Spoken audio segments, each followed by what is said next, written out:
మహాభారతం తత్వార్థం మనం చేసుకుంటున్నాం. కథలో అష్టావక్రుని యొక్క కథ చెప్పుకుంటున్నాం. అష్టావక్రుడు వెళ్ళాడు, జనరల చక్రవర్తి ఆ సంధిని వెళ్ళాడు.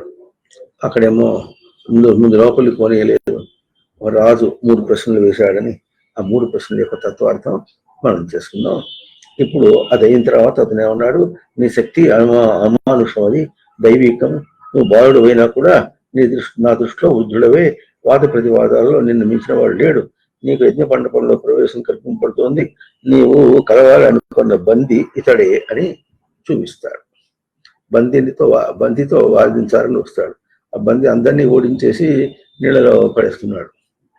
ఆ నీళ్ళలో పడేసిన వాడు తన తండ్రి కూడా ఉన్నాడు, అందుకోసం వచ్చాడు. ఇప్పుడు అది ఎట్లా ఉంటుందంటే,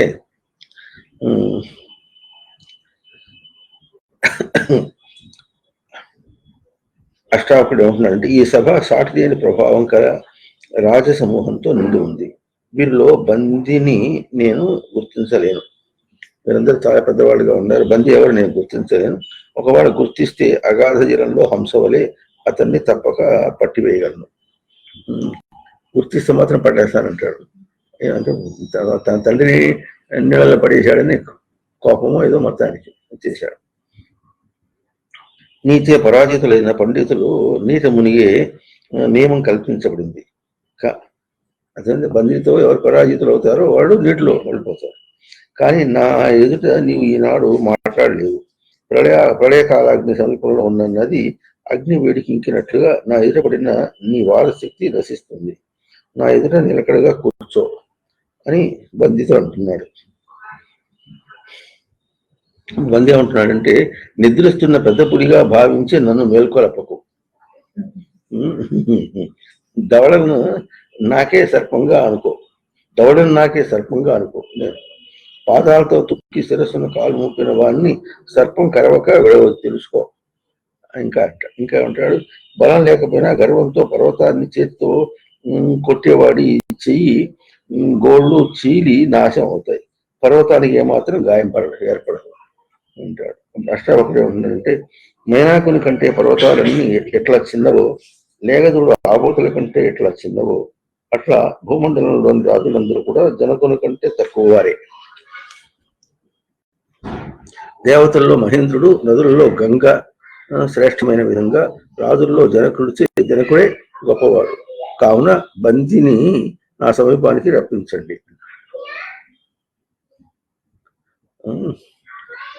బంది సభలోకి వస్తుండగానే కోపించిన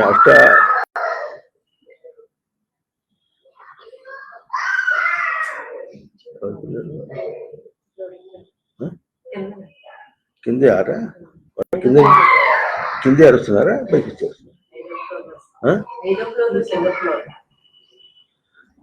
సరే,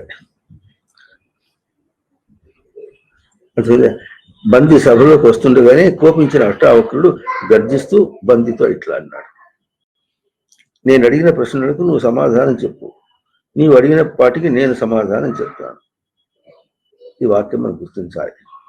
నువ్వు అడిగిన దానికి సమాధానం నేను చెప్తాను, నేను అడిగిన దాని ప్రశ్నకి నువ్వు సమాధానం చెప్పు అని. ఇక్కడ శ్లోకం ఎట్లా ఉంది, ఉక్తే వాక్యే చ ఉత్తరం మే బ్రవీహి, వాక్యస్య చ అప్యుత్తరం తే బ్రవీహి.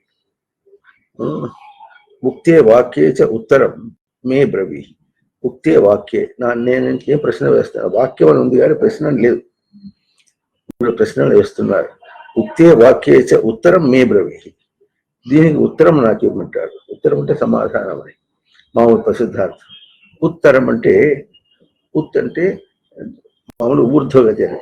ఊర్ధ్వగతిలో పై అంశం చెప్పమంటాడు. మనం మూల శ్లోకాలు చూడటానికి వీళ్ళు రాసే తాత్పర్యానికి వీళ్ళు లౌకిక దృష్టితో చెప్తారు, అందువల్ల తేడా వస్తుంది. ఇక్కడ ఏమన్నాడు, ఉక్తే వాక్యే చ ఉత్తరం మే బ్రవీహి అంటే, ఉక్తే వాక్యే, ఉక్తం అంటే చెప్పడింది, వాక్యం అంటే వాక్యం. ఉక్తే వాక్యే చ ఉత్తరం మే బ్రవీహి, దానికి ఉత్తరం, దానికంటే గొప్పది. సమాధానం అర్థం కాదు. ఉత్తరం ఉత్ ఉత్తరం ఉత్తమం పదం ఉంది, ఉత్తమ పదం ఉంది. ఉత్ అంటే నిరంతర ప్రవర్తన ప్రాప్తి. దానికి నిరంతర ప్రవర్తన ప్రాప్తి నాకు చెప్పు అని అంటాడు. ఇప్పుడు ఉక్తే వాక్య అన్నప్పుడు ఉక్తం అంటే వచ్చే పరిభాషనే ధాతు. ఇంకా వాక్య అన్నప్పుడు వచ్చే భాషాయా. అప్పుడు ముక్తే వాక్య అన్నప్పుడు పరిభాషణ అన్నప్పుడు నేను ఒక పరిభాషణగా చెప్తా. దానికి వచ్చే వ్యక్తాయాం భాష. అవునా, ఏది వ్యక్తం చేస్తున్నానో దానికి పరిభాషణ ఎట్లా ఉంటుందో దాన్ని నిరంతర ప్రవర్తన ప్రాప్తిగా గొప్పగా నాకు చెప్పు అని అంటాడు. ఎవరు?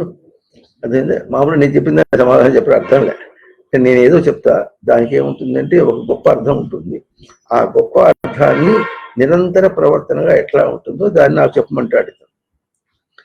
ఇంకా ఏమంటాడు? వాక్యస్య అపుత్తరం తే బ్రవీమి. నీవు కూడా అటువంటి వాక్యం చెప్తే, ఉత్తమమైనటువంటి వాక్యం చెప్తే దానికి నిరంతరమైనటువంటి అర్థాన్ని నేను కూడా చెప్తాను అని అన్నాడు. ఇదేమన్నాడు? నేను అడిగిన ప్రశ్న నేను చెప్పిన దాన్ని నువ్వు చెప్పిన తర్వాత నేను నా చెప్పింది అమ్మది అన్నాడు. ఇప్పుడు బందీ ఏం చేశాడంటే తానే మొదలుపెట్టాడు. నేను ముందు మొదలు పెడతాను, దాన్ని నువ్వు సమాధానం చెప్పమంటాడు. ఆయన ఏమంటాడు? నేనే మొదలు పెట్టేశాను అంటాడు. ఎందుకంటే తన దృష్టిలో అతను ఏమంటాడు? నేను ఒకటి వేస్తా, నువ్వు చెప్పలేకపోయినావు అంటే ఓడిపోయినావు, నీ ఓటమిని ముందే రుజువు చేస్తా అన్న దృష్టితో ఆయన అంటాడు అనమాట. ఇప్పుడు ఇతనే ఉంటాడు, నేను అటు చెప్తాను, నువ్వు చెప్పలేకపోతే నీ ఓటమి నేను రుజువు చేస్తానంటాడు. కనుక ఓటమిని అవతలవాడు ఓటమి రుజువు చేద్దాం అన్నవాడు ముందు ప్రశ్న వేస్తే అవతలవాడు చెప్పలేకపోతే ఓడిపోతాడని ఆ ఇద్దరు భావంలో అనుకున్నాడు. అనుకుని బంతికి అతను చెప్పాడు ఇట్లా.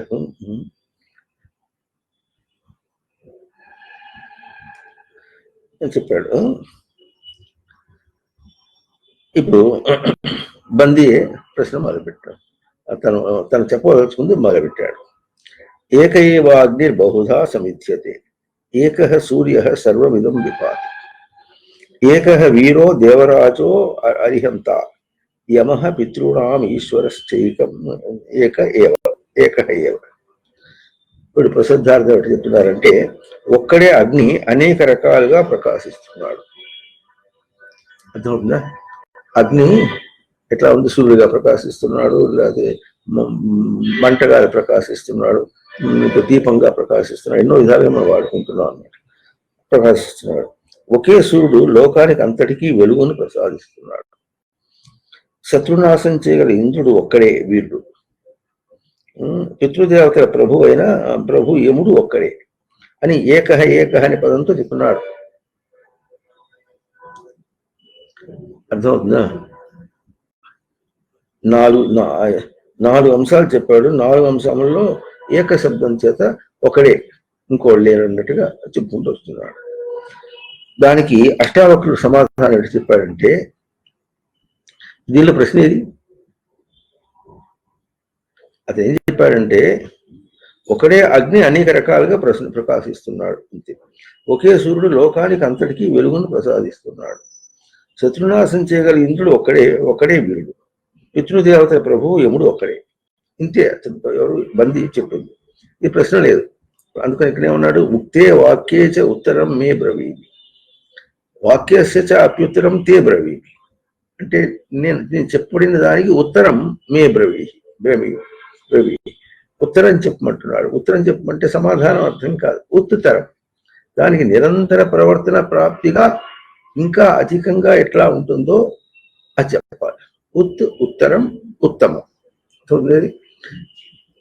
అది చెప్పాలని అర్థం అన్నమాట. అదే వస్తుంది. కానీ వీళ్ళు ఏం రాశారంటే సమాధానం, నేను అడిగిన ప్రశ్నలకు నువ్వు సమాధానం చెప్పమన్నట్టుగా రాస్తున్నారు. ఇక ప్రశ్న వేలు సమాధానంగా రావట్లేదు. ఈయన సమాధానం ఈయనట్టు చెప్తున్నాడంటే ఆయన చెప్పిన దానికి ఈయన చెప్పమన్నాడుగా. ఇప్పుడు ఏమంటాడు? నేను చెప్పిన దానికి నువ్వు ఉత్తరం చెప్పమన్నాడు. ఈయనేమంటాడు? ఉత్తరం చెప్పకుండా ఈయన మళ్ళీ చెప్తున్నాడు, నేను చెప్పిన దానికి ఉత్తరం చెప్పమన్నట్టుగా. ఏమంటున్నాడు?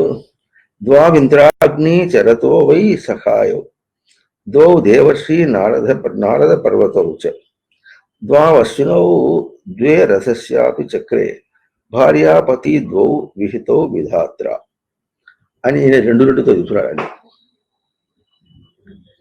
అంటే ఇప్పుడు ఆయన ఒకటి ఒకటి చెప్తుంది, నేను రెండు రెండు చెప్తున్నాడు. మామూలు పదం ప్రసిద్ధార్థం తీసుకుంటే అంటే అది ప్రశ్న కాదు, ఈయన సమాధానం కాదు. అంటే ఏమిటి, నేనేం చెప్తానో దానికి ఉత్తరం. ఆ నిరంతర ప్రవర్తన ప్రాప్తికి ఇంకా అధికంగా, తరం అంటే దాన్ని దాటించేటట్టుగా కూడా, ఆ దాటించేటట్టుగా నువ్వు చెప్పాలి అని ఈ కండిషన్ పెట్టింది ఎవరు?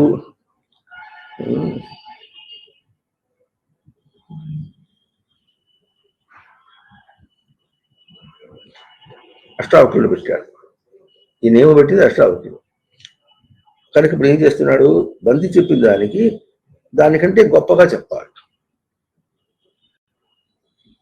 దానికంటే గొప్పగా చెప్పాలి. ఆ గొప్పతనం ఏముందో దీనిలో మనం అర్థం చేసుకోవాలి. ఇప్పుడు ఇతను చెప్పిన దాని ఏమిటంటే, ఇంద్రాగ్నులు మిత్రులు కలిసి సంచరిస్తారు. అట్లాగే దేవర్షుడు పర్వత నారదులు, పర్వతం ఒకటి నారదుడు ఒకటి, ఇద్దరు దేవర్షులట. ఇంకా అశ్విని దేవతలు రథచక్రాలు దంపతులు ఇద్దరుగా బ్రహ్మము చే సృష్టింపడ్డారు. అవి రెండు రథచక్రాలు రెండే ఉంటాయి. అశ్విని దేవతలు ఇద్దరే, దంపతులు అంటే ఇద్దరే, వాళ్ళు ఇద్దరుగా బ్రహ్మచే సృష్టింపడ్డారు అని వీళ్ళు ప్రసిద్ధార్థం తాత్పర్యం పండితులు రాస్తున్నారు. ఇప్పుడు దీన్ని మనం అర్థం చేసుకోవడానికి ప్రయత్నం చేద్దాం.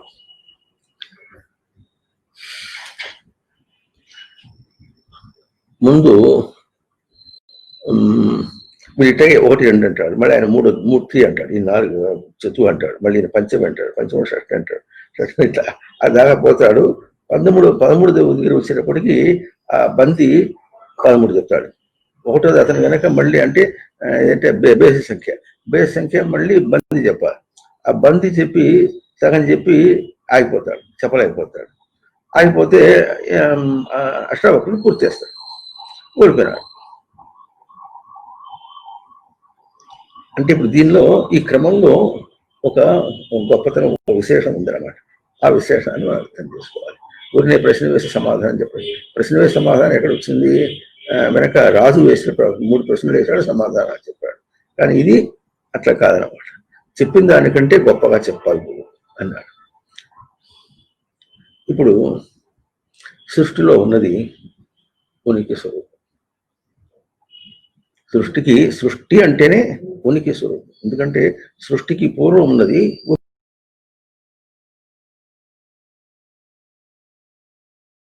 అక్కడ ఉనికి ఏది ఉందో ఉనికియే ఇప్పుడు ఇక్కడ. అర్థమవుతుందా? మళ్ళీ చెప్పుకుంటున్నాం. సృష్టి పూర్వం ఉనికి, సదేవ సౌమ్యదమగ్ర ఆసీత్ అని, ఇదమగ్రే దీనికి పూర్వము సదేవ ఆసీత్, ఉనికి మాత్రమే ఉండేది. ఆ చెప్పడంలో ఎంత గొప్పగా చెప్పారంటే ఇదమగ్రే అన్నారు, దీనికి పూర్వం అన్నారు, సృష్టికి పూర్వం అల్లే ఇదమగ్రే.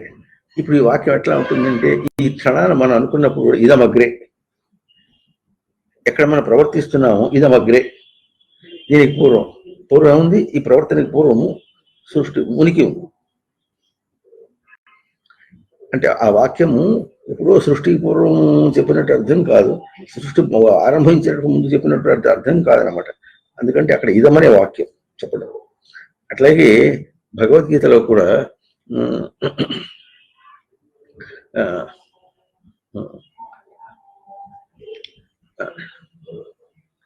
పుస్తకాయ పెట్టడం రెండో అధ్యాయంలో శ్లోకం వస్తుంది. ఇదం అని అర్థం వస్తుంది, ఇదం పదం వాడతాడు, అంతేగాని అక్కడ ఆత్మ అనడు.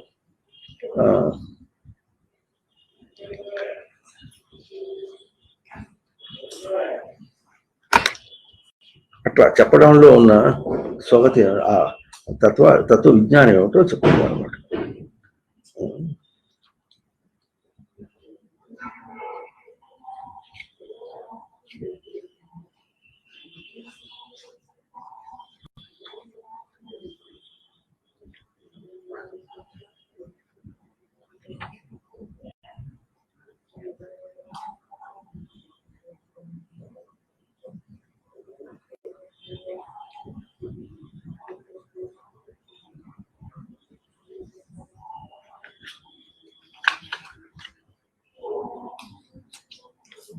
16వ శ్లోకం నాసతో విద్యతే భావ నా భావ విద్యతే సత. ఆ శ్లోకం తర్వాత నుంచి అయం తత్ అనే పదం వాడుకుంటూ వచ్చాడు, అంతేగాని ఆత్మ అనే పదం రాలే. అక్కడ కథా సందర్భంగా చెప్పుకుంటూ వస్తుంటే నువ్వేం అడిగావో అది అన్నట్టుగా వస్తుంది. అతను ఏమడిగాడు సరిగ్గా అడగల, ఏడ్చాడు అంతే. అర్జునుడు ఏడ్చాడు అంతే. అతను చెప్పవలసిన సమాధానం ఏమి అది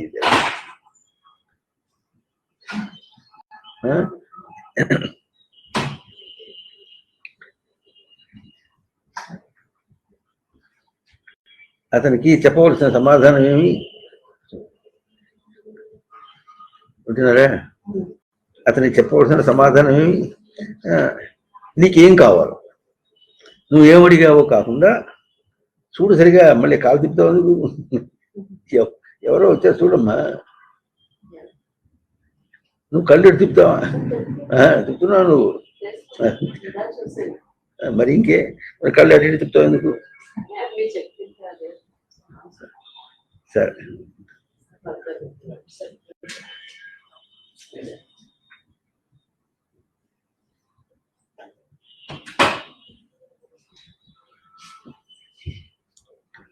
ఎక్కడ అర్జునుడు ఏడ్చాడు అంతే. కానీ ఏమంటున్నాడు? అయం అంటున్నాడు, ఆత్మ అని చెప్పట్లే.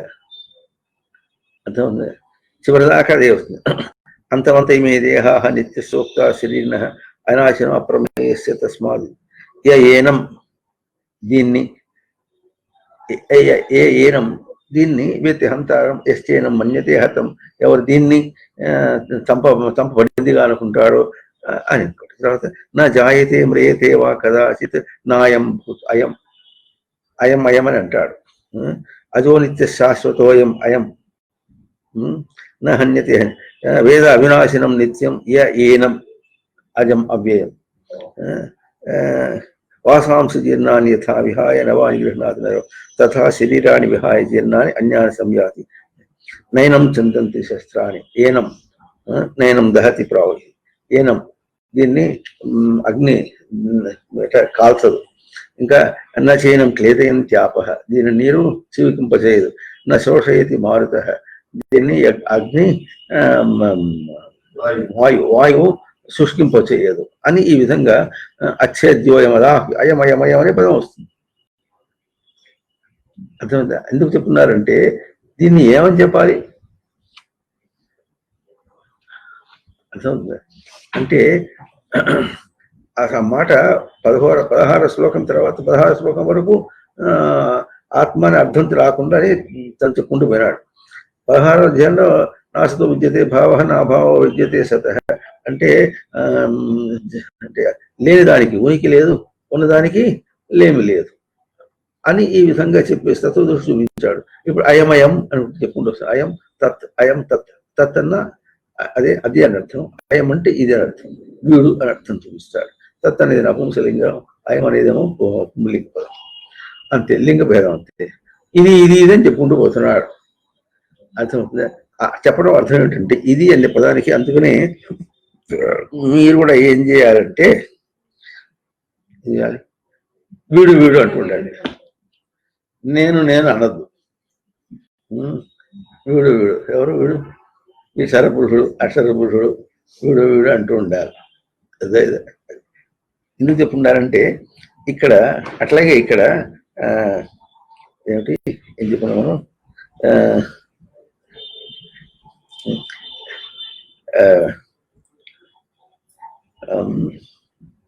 ఏం చెప్తున్నాం, ఒకటే అదే చెప్పుకున్నది.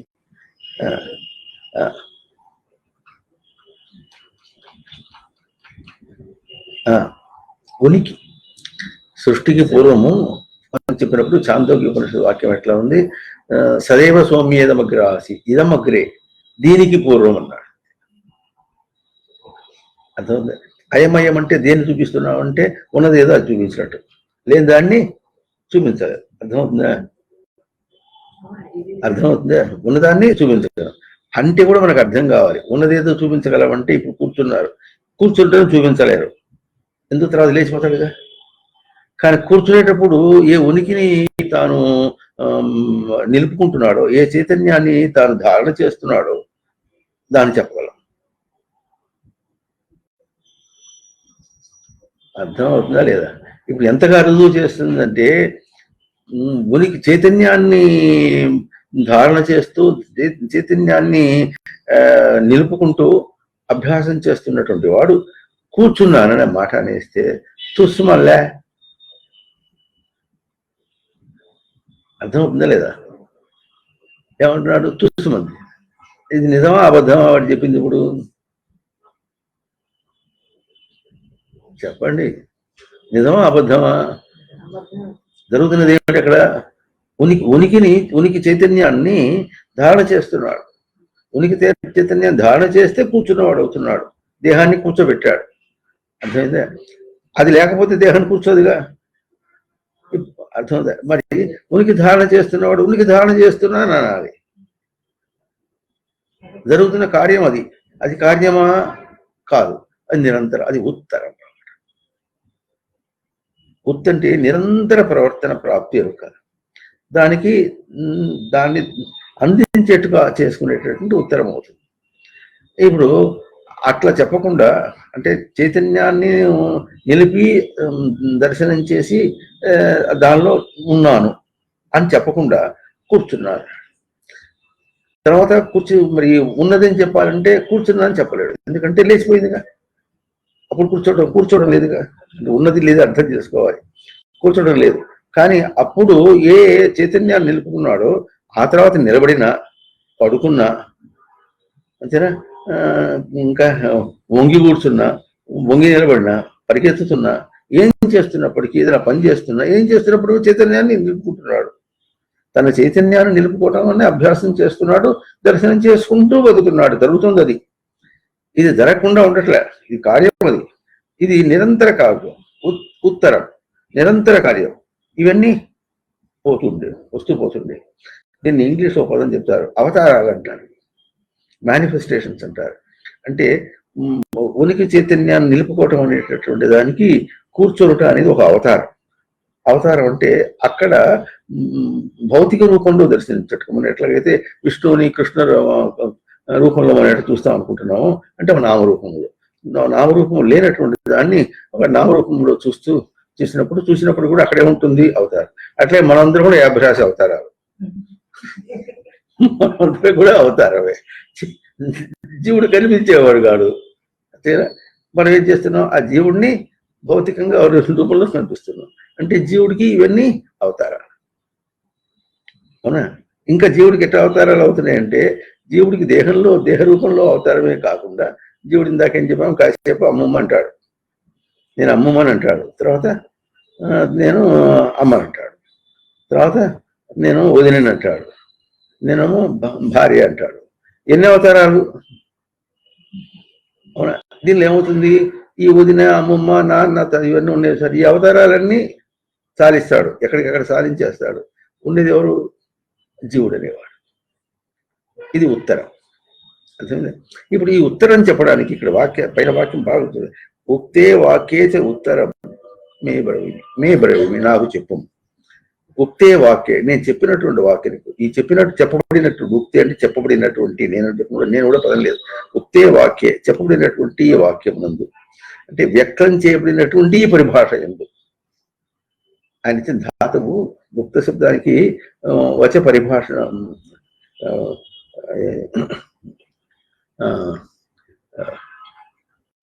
వ్యక్తాయాం వాచి, అవునా? అంటే వ్యక్తం చేస్తున్నటువంటి దాన్ని ఒక పరిభాషలో చెప్తారు. అర్థం చేసుకున్నాం. చూడండి, విష్ణువు వ్యక్తమవుతున్నాడు.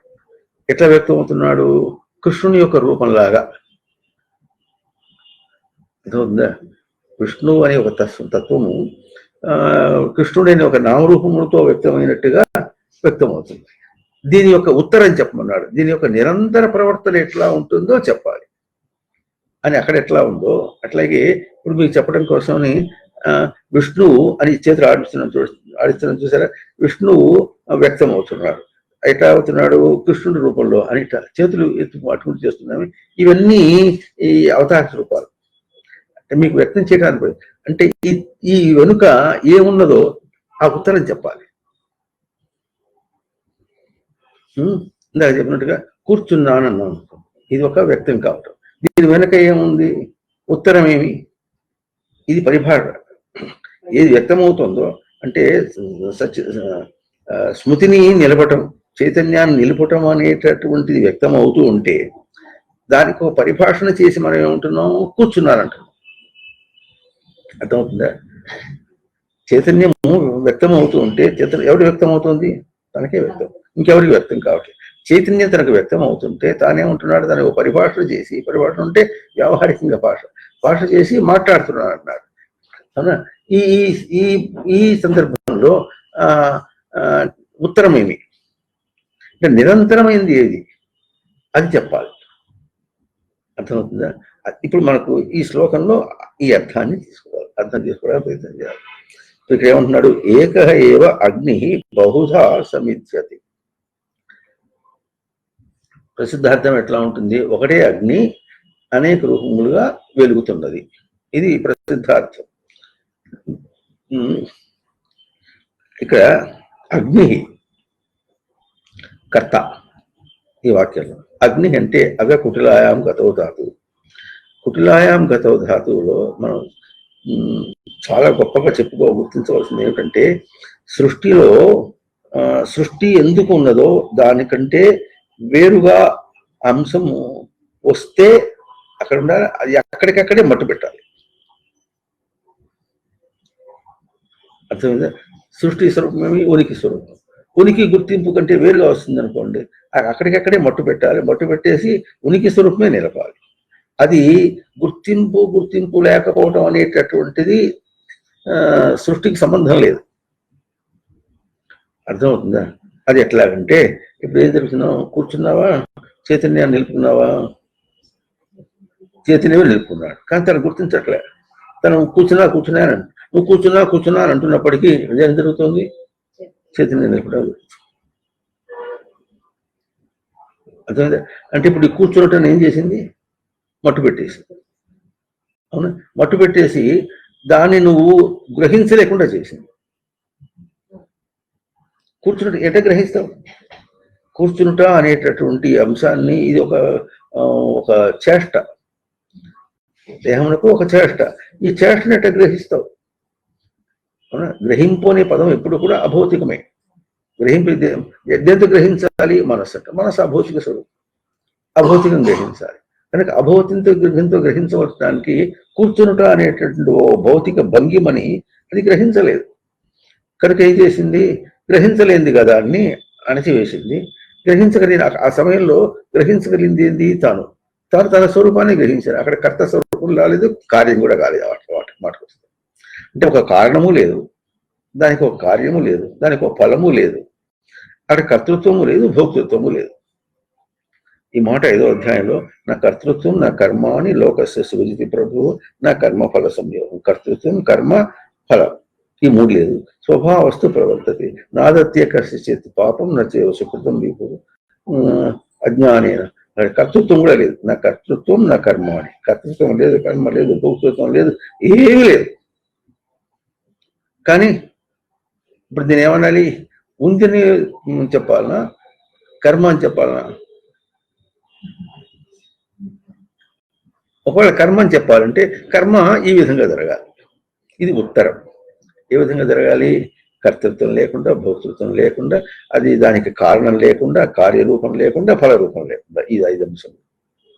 ఈ 5 అంశములు లేకుండా ఏది నిత్యము, అది ఎట్లా నిత్యంగానే ఉంటుంది, దాని ఉనికి స్వరూపం. 5 ఉనికి స్వరూపములుగానే ఉన్నాయి, కానీ అవి కర్మకు 5 అంశములుగా లేవు అన్నమాట.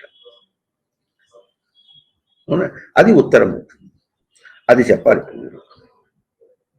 ఇప్పుడు అగ్ని పదం తీసుకున్నాడు. అగ్ని అగ కుటిలాయాం గతో ధాతు. ఇప్పుడు మన కుటిల గతి ఏమిటంటే, జీవుడు తన చైతన్యాన్ని దర్శనం చేసుకుంటూ కూడా కుటిలంగా ఏమంటున్నాడు, కూర్చున్నాడు అన్నాడు. అర్థమవుతుందా? ఇప్పుడు కూర్చున్నాననే దానికి కుటిలం చేయాలి, అది అగ్ని లక్షణం. అర్థమవుతుందా లేదా? కూర్చున్నాననేది కుటిలం చేయాలి. కుటిలం చేయడం అంటే అసలు నీకు సోదిలో కూడా రాకుండా, నీ గ్రహింపులోకి రాకూడదు.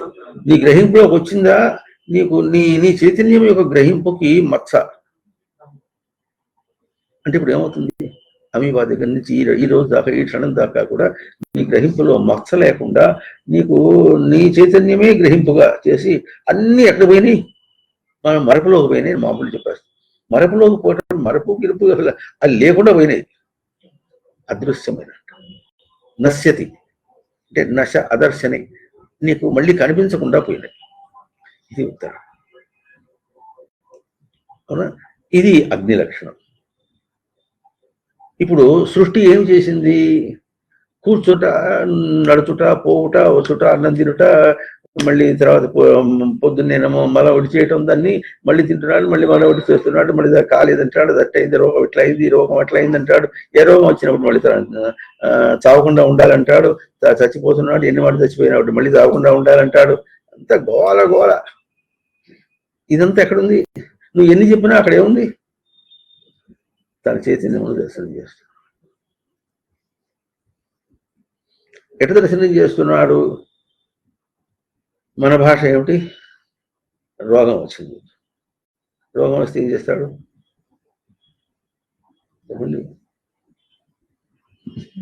మూలుగుతాడా? ఇప్పుడు మూలుగుతున్నాడా? తన చైతన్యాన్ని దర్శనం చేయలేకపోతున్నందుకు ఎదురుస్తూ మూలుగుతున్నాడా? దేహానికి రోగం వచ్చిందని మూలుగుతున్నాడా?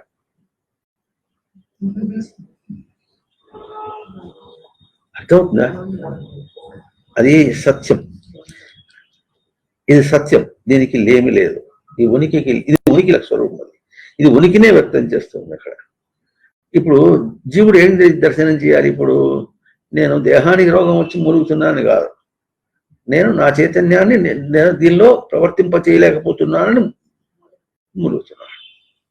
అప్పటికి ఇప్పటికి ఏం తేడా ఉంటుందంటే, చైతన్యం ప్రవర్తింప చేయలేకపోతున్నాను మునుగుతున్నప్పటికి ఏమవుతుంది?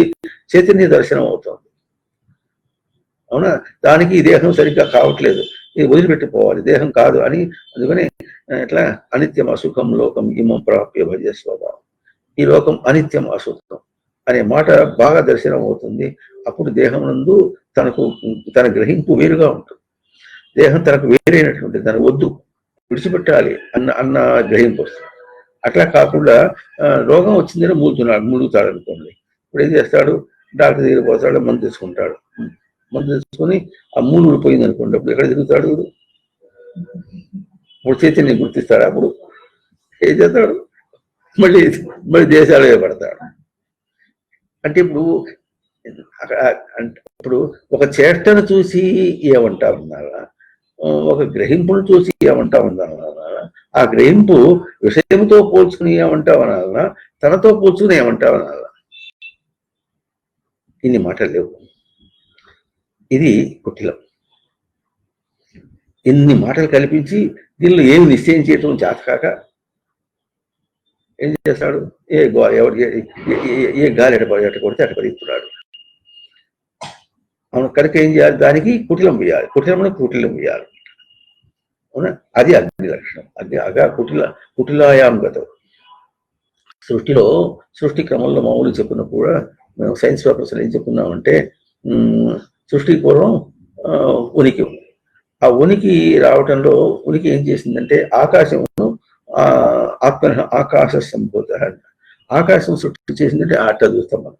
ఇది ఆకాశం కాదు. ఆకాశం అంటేనే ఆస్మృతో కాశతే, అంటే స్మృతిలో వెలుగు. ఇప్పుడు స్మృతిలో వెలుగు అంటే ఎక్కడ చూడాలి? ఇప్పుడు బయట చూడాలా, తన దగ్గర చూడాలన్నా?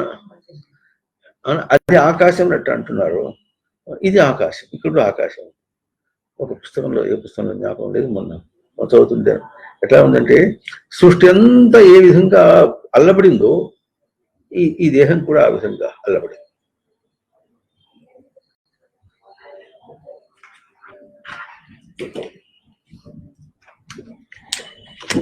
దీనిలో కూడా స్మృతి, ఇది సృష్టి ఇచ్చినటువంటి రచన. ఈ రచనతో జీవుని అట్ట సృష్టించిందో బాహ్య సృష్టిని అట్టే సృష్టించింది, రెండు ఒకసారిగా. అవునా? తనకు తన దర్శనం అయితే తన దర్శనం అవుతుంది, బాహ్య దర్శనం. బాహ్య దర్శనం అయితే తన దర్శనం కాదు. ఎందుకంటే తాను దర్శన స్వరూపుడు ఎప్పుడు కూడా, బయటది ఎప్పుడు కూడా దృశ్యం. అయితే ఎందుకు అట్లా ఉంది అంటే దృశ్య దర్శనములకు దర్శనమే మూలము, అన్వయము అని మనకు పాఠం రావాలి. ఎందుకంటే ఉనికి అనేటటువంటిది దృశ్య రూపం కాదు. ఉంటున్నారా? ఉనికి అనేది దృశ్య రూపం కాదు. ఉనికి ఎప్పుడు కూడా దర్శన స్వరూపం. దర్శనం అంటే కూడా దృశ్య దర్శనం కాదు, మళ్ళీ దర్శనమే. ఉదాహరణకి కడుపులో పోసింది అనుకోండి, ఎక్కడ తెలుస్తుంది? కడుపులో నొప్పి కడుపులో తెలుస్తుందా, మెదడులో తెలుస్తుందా? నొప్పి ఏమో కడుపులో, ఎక్కడ తెలుస్తుంది? మెదడులో తెలుస్తుంది. అట్లాగే మరి ఏదైనా సరే మెదడులో ఎక్కడ తెలుస్తుంది? మెదడులో తరంగములు చూపించింది. దాన్ని ఎవరు గుర్తించారు? మన మనసు గుర్తించారు. ఇప్పుడు కడుపులో నొప్పి కడుపులో తెలుస్తుందా, మనసులో తెలుస్తుందా? చివరికి ఎక్కడ తెలుస్తుంది? నాకు కడుపులో నొప్పి, నాకు కడుపులో నొప్పి. నాకు నొప్పా, కడుపులో నొప్పా? ఇది హాస్యం కాదు. మనం ఈ ప్రశ్న వేసుకోలేకనే మనం అమ్మైపోతున్నాం. నాకు నొప్పా, కడుపులో నొప్పా? ఇంకా నా కడుపులో నొప్పి, నా కడుపులో నొప్పి అన్నప్పుడు కడుపులో నొప్పి ఒక వాక్యం. నా కడుపులో నొప్పి అంటే కడుపు ఎవరిది? నాది. నా కడుపు అంటే నేను దాని యొక్క ఆసామి. కడుపుకు నేను ఆసామి, కడుపు. అప్పటికి కూడా కడుపులో నొప్పే కానీ నాతో సంబంధం లేదుగా. ఇప్పుడు ఎట్లా ఏడుస్తాడు? నాకే నొప్పి వచ్చినట్టుగా ఏడుస్తాడు. అర్థమవుతుందా? ఇది కుటిలం, అగ్ని లక్షణం. కనుక ఇప్పుడు అగ్ని లక్షణం ఏమంటాడు? అగ్ని బహుధా సమిధ్యతే అంటే, బహుధా అంటే మామూలు అనేకం అని ప్రసిద్ధార్థం. బహుశబ్దం కూడా వహి వృద్ధౌ ధాతు, వృద్ధి పొందుట.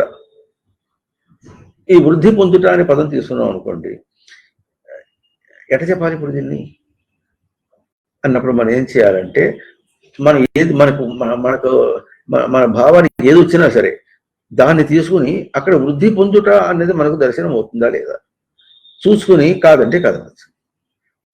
ఇట్లా అని చెప్పడానికి లేదు. అర్థమవుతుందా? ఇప్పుడు ఉదాహరణకి పిల్లవాడు ఎదిగాడు అంటాం అనుకోండి, ఎదిగిందా?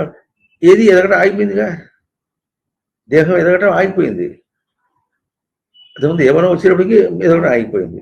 మెదడులో కణములు పెరుగుతున్నాయంటే 25 సంవత్సరాల చూడు కణములు పెరగడం ఆగిపోయింది. మరి మనిషి ఎదుగుతున్నాడంటే వయసు ఎదుగుతుంది. వయసు ఎదిగి కూడా అంత చివరికి ఏమైంది? అది నాశం అయిపోయింది. ఇప్పుడు ఎదుగుట అంటే దాన్ని పట్టుకుని మారిపోయేది అన్ని. దీన్ని ఎదుగుట అని చెప్పాలంటే ఇది దానికి ఇదమిద్ధం అనే రూపం లేదు. ఇదమిద్ధం అంటే తెలుసా మీకు? ఇదం ఇత్తం, ఇది ఇట్లాగు, ఇది ఇట్లాగు అని చెప్పడానికి వీటి పట్టుకుని చెప్పడానికి లేదు. అట్లాగే మరి ఎండలు పెరుగుతున్నాయి, ఎండలు పెరిగిపోతున్నాయి. ఇప్పుడు చలి అయిపోయింది, ఇప్పుడు ఎండలు పడతాం కదా. ఎండలు పెరిగిపోతున్నాయి. అప్పుడు ఆ శ్లోకం మొదలైంది. పగలి ఎండ, రాత్రి చలి.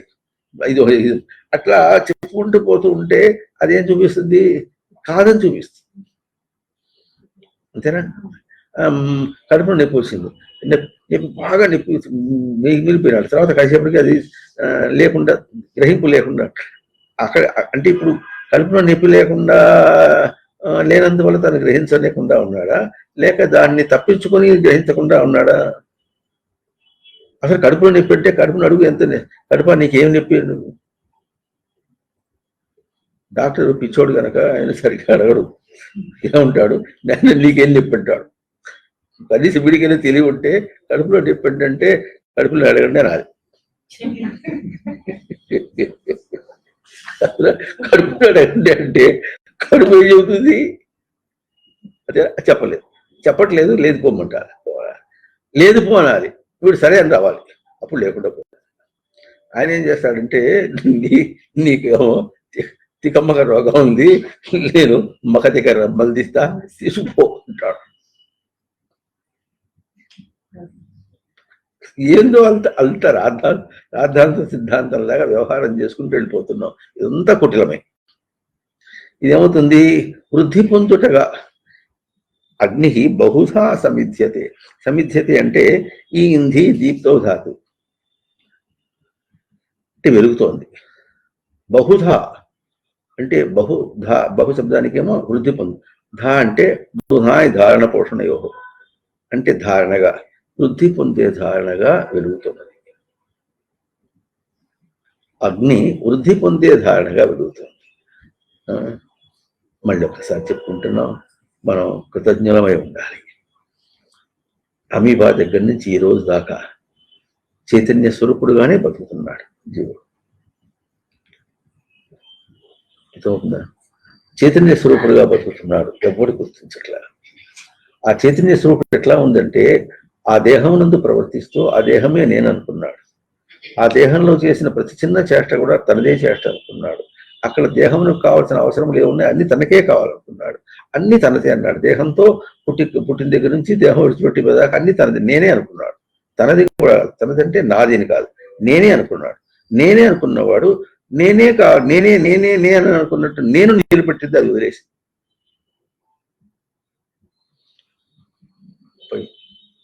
ఇది అగ్ని లక్షణం. బహుధా ఇట్లా సమిధ్యతే. బహుధా అంటే వృద్ధి పొందినట్టుగా, వృద్ధి పొందిన ధారణగా. అమీబా ఇప్పుడు ఏమైంది? వృద్ధి పొంది మళ్ళీ ఒక మశకం అంటే ఒక దోమలాగా వచ్చింది అనుకోండి. అదే అంటే ఒక ఉన్న జన్మ కంటే ఉత్తమ జన్మ వచ్చింది. అది వృద్ధి పొందిన ధారణగా. ఏది వృద్ధి పొందిన ధారణ? ఎట్లా? నేను అనుకున్నటువంటిది అంతా ఇప్పుడు ధారణ. ఇప్పుడు నేను అనుకోవటం అనేటటువంటిది ఎంతగా అభ్యాసం చేశాడంటే ఆ మారే అవస్థల్లో, మారుతున్న అవస్థల్లో, బాధించే అవస్థల్లో, తను కానుగా చపలం చేస్తున్నట్టు అవస్థలో చపలం కాకుండా మారకుండా ఉన్న ఒక అవస్థనిగా ఎదిగించి ఆ దేహం నుంచి తాను బయటకు వచ్చేసాడు, బయటకు వచ్చాడు. ఇది ఎవరు తపస్సు చేశారు? ఆ జీవుడు ఏమైనా చేశాడా? వాడికి తెలుసా? ఉన్నా మనిషికే తెలియదు, అమీబాకేం తెలుసు? అంత చక్కగా పైకి వచ్చాడు కదా. ఇప్పుడు ఇది జరిగింది ఏంటి? ఇప్పుడు బహుధా అంటే వృద్ధి పొందే ధారణగా వెలిగి. ఎవరు? అగ్ని అంటే కుటిలం వేయటం. ఏం కుటిలం వేసాము? అదేది అమీబా చేష్టలుగా, అమీబా దేహము చేష్టలు అవన్నీ నేను అనుకోవటం, ఇవన్నీ కూడా అన్ని కుటిలం. ఆ కుటిలమునకు కుటిలం వేసి నేను తెచ్చుకున్నాడు. ఈ నేను తీసుకురావడం అనేది మాటికి అది ఒక 10 రోజులు బతికింది అనుకుందాం. ఆ 10 రోజుల్లో కూడా తాను తన ఉనికిని గ్రహించటము అనేటటువంటి, తన చైతన్యాన్ని గ్రహించటం అనే దానిలో ఎదుగుట ధారణగా. పదము బహుధా శబ్దానికి ఎదుగుట ధారణగా. ధారణ అంటే తెలుస్తుంది, తను తెలుస్తుంది. దీన్ని మనం మామూలుగా ఏమంటామంటే చిన్నవాడు పెద్దవాడు అయిన తర్వాత వాడికి ఊహ తెలిసి వస్తుంది. మన భాష ఊహ తెలుస్తోంది, తెలివి తెలుస్తోంది అని ఆ భాష మాట్లాడతాం. నేనేమన్నాడు? ఉక్తే వాక్యే ఉత్తరం మే బ్రవీ. ఏది వ్యక్తం అవుతుందో దాని యొక్క పరిభాషణకి ఉత్తరం చెప్పమంటున్నాడు. పరిభాషణ ఎందుకు మాట్లాడతామంటే మనం మాట్లాడగలిగింది లోపలే ఉంది, అదే మాట్లాడతాం. అర్థం అవుతుందా లేదా? దుఃఖాన్ని చెప్పాలన్నా నేనే చెప్పాలి కనుక నాకు దుఃఖం వచ్చింది అంటాడు. సుఖాన్ని చెప్పాలన్నా నాకే సుఖం వచ్చింది అనుకున్నా నేను. మంచి చెడ్డ అన్నా సరే, చావాలన్నా నేనే చూస్తున్నాను, నేను లేకుండా చెప్పలేడు కనుక. అది ఎందుకు చెప్పలేడు అంటే నా యొక్క గుర్తింపు అది. నేను ఇప్పుడు కాదు జరిగేది, నేను యొక్క గుర్తింపు కనుక నేను చెప్పాలి. నేను దర్శనం చేసి చెప్తున్నాను. ఎట దర్శనము? గుర్తింపు దర్శనము. గుర్తించని దర్శనం అయినా సరే తన దర్శనమే. కడుపు నొప్పి అనేది ఎట్లుంటుంది? చాలా ప్రశ్నలు వేసుకున్నాం. ఏ ప్రశ్న వీడికి అర్థం కాదు. కానీ నీ కడుపు నొప్పి, ఆ కడుపు నొప్పి ఎవరు తెలుస్తుంది? తనకే తెలుస్తుంది. తను ఎవరు? కడుపు తెలియదు. కడుపు తెలియదు. ఎవరు తెలుస్తుంది? వీడికే తెలుస్తుంది. He's a ఫీలర్. ఇప్పుడు సైంటిస్ట్ ఏమంటాడంటే పెయిన్ ఈస్ ఎ ఫీలింగ్ అంటారు. ఫీలింగ్ అంటే who is the one who is feeling? లోపల ఫీల్ చేసేవాడు ఎవడు? వాడెవడు ఉన్నాడుగా, వాడు ఫీల్ చేస్తున్నాడు. అంటే నొప్పి ఎక్కడ ఉంది? డాక్టర్ సరిగ్గా అడగడు. ఏం చేస్తాడంటే నీకు నొప్పి ఎక్కడుంది సరిగ్గా చెప్పు, నేను మందిస్తానంటాడు. ఇప్పుడు చెప్పలేడు. నీకు నొప్పి లేదు పోమంటే. అన్నాడు. అట్లాగూ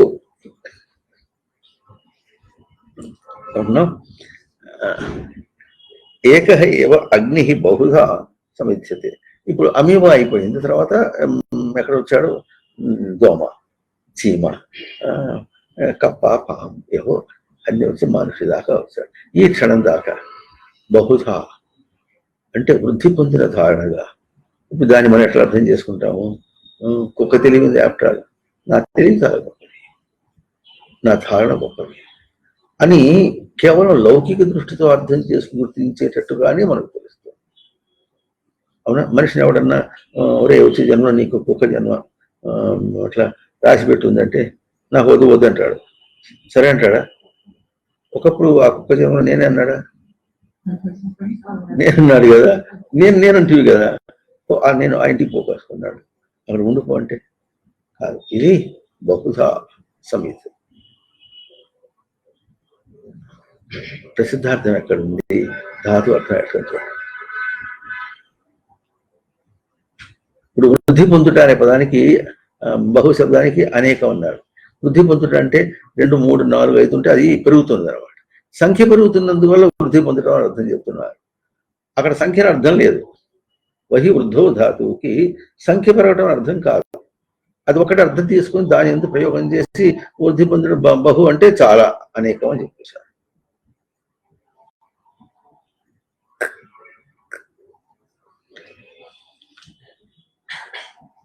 అర్థమవుతుందా? అర్థమవుతుందా లేదా? అర్థమవుతుందా? కనుక ఈ విధంగా ఎట్లా ఉన్నారు? ఇప్పుడు ఏమంటున్నాడు? ఏకహైవ, అదెవరు? ఏకహైవ అగ్ని బహుధా సమిధ్యతి. ఏవ అంటే అంతే, ఏకహైవ. ఏక అంటే ఒకటే అన్నట్టు అని అంటారు. ఇక్కడ 2 విధాలుగా అర్థం చెప్పుకోవచ్చు. ఏక శబ్దానికి ఏక అంటే అద్వయం అని అర్థంగా చెప్పవచ్చు.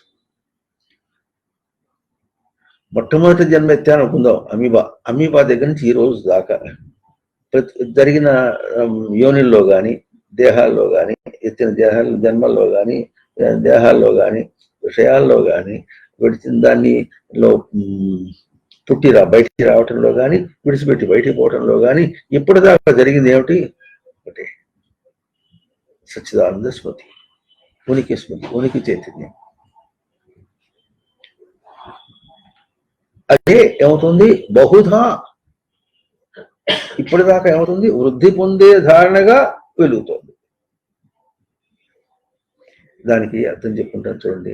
లేకపోతే అది వృద్ధి పొందే ధారణగా కాకుండా దాంతో పాటుగా ఈ వీడి యొక్క చైతన్యం కూడా నాశనం అయిపోయింది అనుకుందాం. అప్పుడు మీరు ఇప్పుడు ఈ రోజున వచ్చి కూర్చొని మీకు శ్రవణం చేయడానికి ఎట్లా అర్హత వస్తుంది?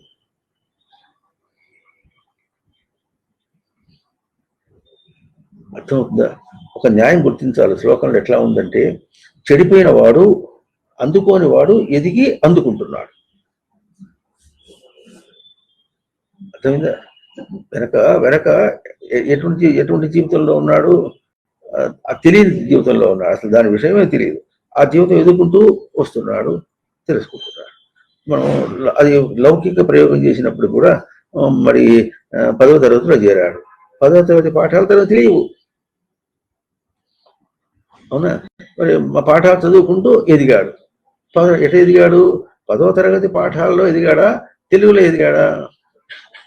10వ తరగతి పాఠములను అభ్యాసం చేయడంలో ఎదిగాడా?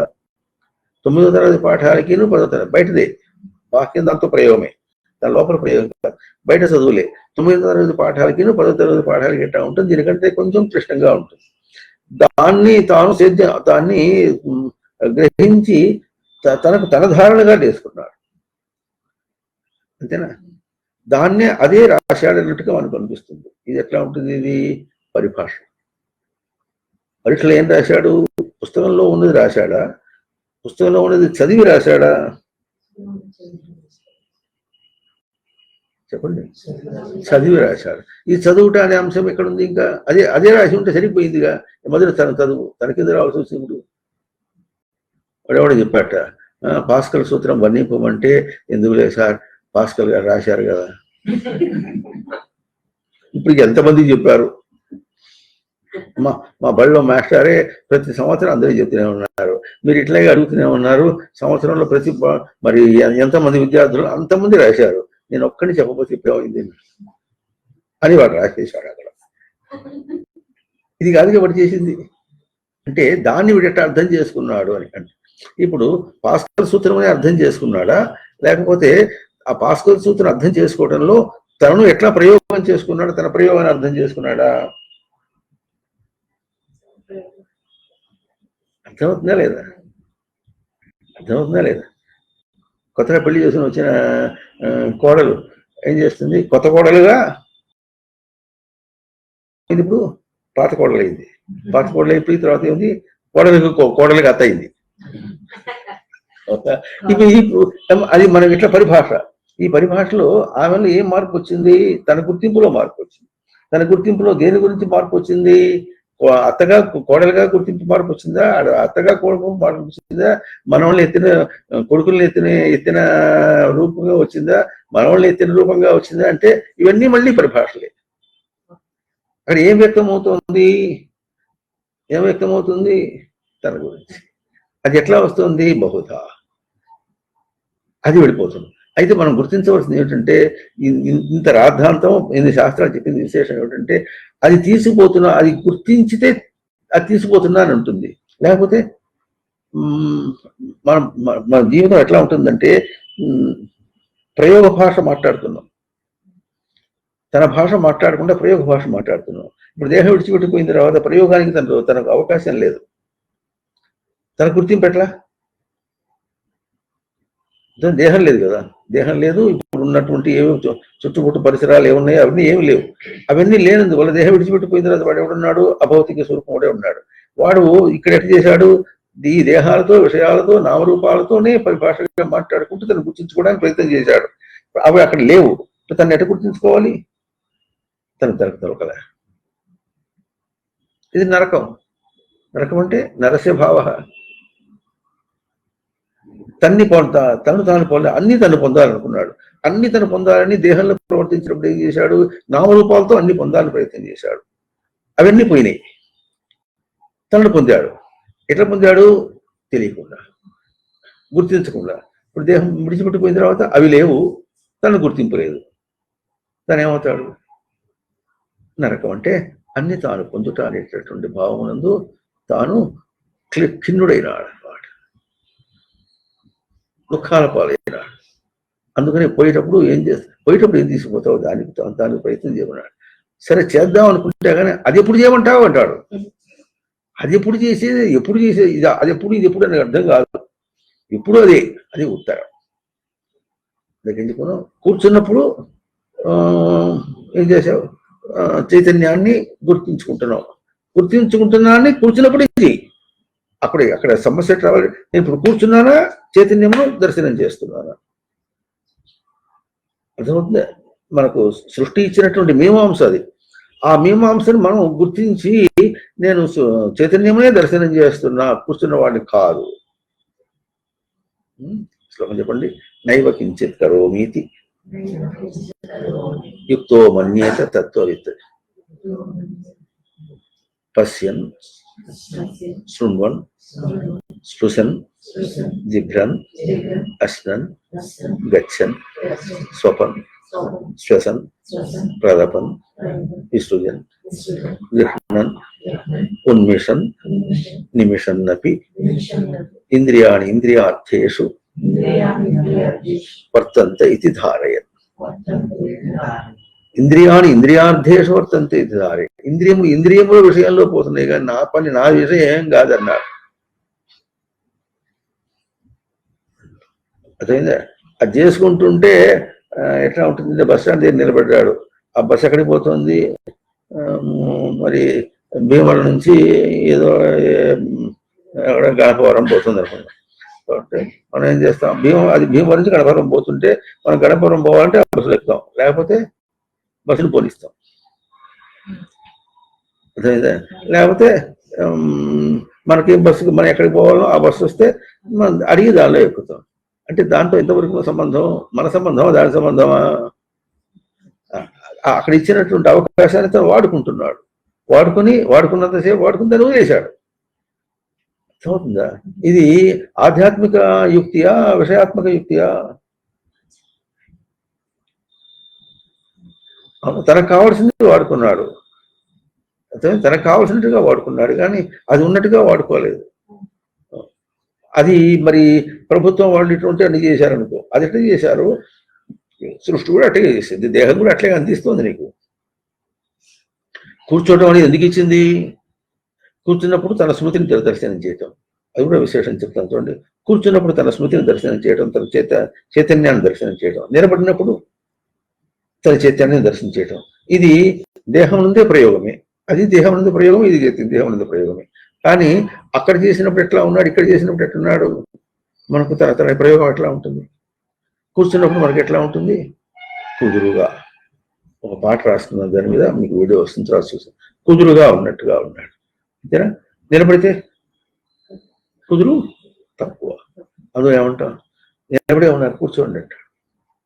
కూర్చునే ఉన్నారు, పడుకోండి, పడుకునే ఉన్నారు, నిద్రపోండి. ఎందుకంటే కుదురు శబ్దం ఏంటో దేహంతో కుదురుకి ఆ తేడా కనిపిస్తుందా? అంటే ఇప్పుడు మనం కూర్చున్నప్పుడు స్మృతిని గ్రహించడం, అది చేసినప్పుడు దానిలో ఎట్లా ఉందండి? ఓదానికి ఒకటికి తరతం భేదం చూస్తున్నాం. ఏ తరతం భేదము? వృద్ధి పొందడం అంటే ఎట్లా ఉంటుందో, పడిపోవటం అంటే ఎట్లా ఉంటుందో చూస్తున్నాం. అంటే ఇప్పుడు దేహం పడిపోవడం చూస్తున్నాడా, తన తన తన తన ప్రయోగం పడిపోవడం చూస్తున్నాడా? దేహం పడిపోయింది, కానీ తను పడిపోలేదు, అవునా? తనని గ్రహించుకొని లేచేశాడు. ఇప్పుడు దేహం తను పడిపోయినాడంటావా? పడలేదు. తను ఎదిగాడు. ఇప్పుడు ఎట్లా ఎదిగాడు? దేహం పడిపోయినప్పుడు కూడా తాను నిలుపుకున్నాడు, అవునా? కనుక ఇప్పుడు ఇది అద్వైతం అన్నారు. అంటే తన చైతన్యాన్ని తను దర్శనం చేయడం అనేటటువంటిది ఇక్కడ అద్వైతం. అద్వైతం అంటే దానికి మారు రూపం లేదు. ఎన్ని మారు రూపంలో వచ్చినాయి? ఇప్పుడు అమీబా దగ్గర నుంచి ఇప్పటిదాకా తను ఎన్నెన్ని ప్రయోగములు చేశాడో అన్ని మారు రూపంలే. అదే ఇప్పుడు నేను కూర్చున్నాను అన్నాడు అనుకోండి, కూర్చున్నాననే మాట చైతన్య దర్శనం మనకు ఇది మారు రూపం, ఈ పరిభాష రూపం. ఈ మారు రూపమును ఏం చేసింది? లేకుండా చేసింది. అర్థమవుతుందా? మారు రూపం లేకుండా చేసింది. ఒకటా రెండా? ఎన్ని చేసింది చూస్తారా? ఎన్ని చేసింది? చాలా ఎన్ని చేసింది? అన్నీ చేసింది. దానికి పెద్ద ఇది కూడా పెద్ద ఆలోచన. అన్నీ చేసింది. అమీబా దగ్గర నుంచి ఈ క్షణం దాకా అన్నీ చేసింది. కనుక అద్వైతమే తన. అంటే ఇప్పుడు ఏమని చెప్పాలి? ఏకః ఏవ సమిధ్యతే, ఏకః ఏవ అగ్ని బహుశా సమిధ్యతే. అంటే అద్వైతమే అగ్ని రూపమై. అందుకనే సృష్టి చెప్పుకున్నప్పుడు ఇందాక ఏం చెప్పుకున్నాం మనం? సృష్టి ముందు ఆకాశాన్ని విడిచింది. ఆకాశం అంటే స్మృతిలో ఆ స్మృతౌ కాశతే అంటే వెలుగుతుంది, స్మృతిలో వెలుగుతుంది. స్మృతిలో వెలుగుట అన్నారు. స్మృతి అంటే అది మనిషి ముక్కు మొహం కాదు.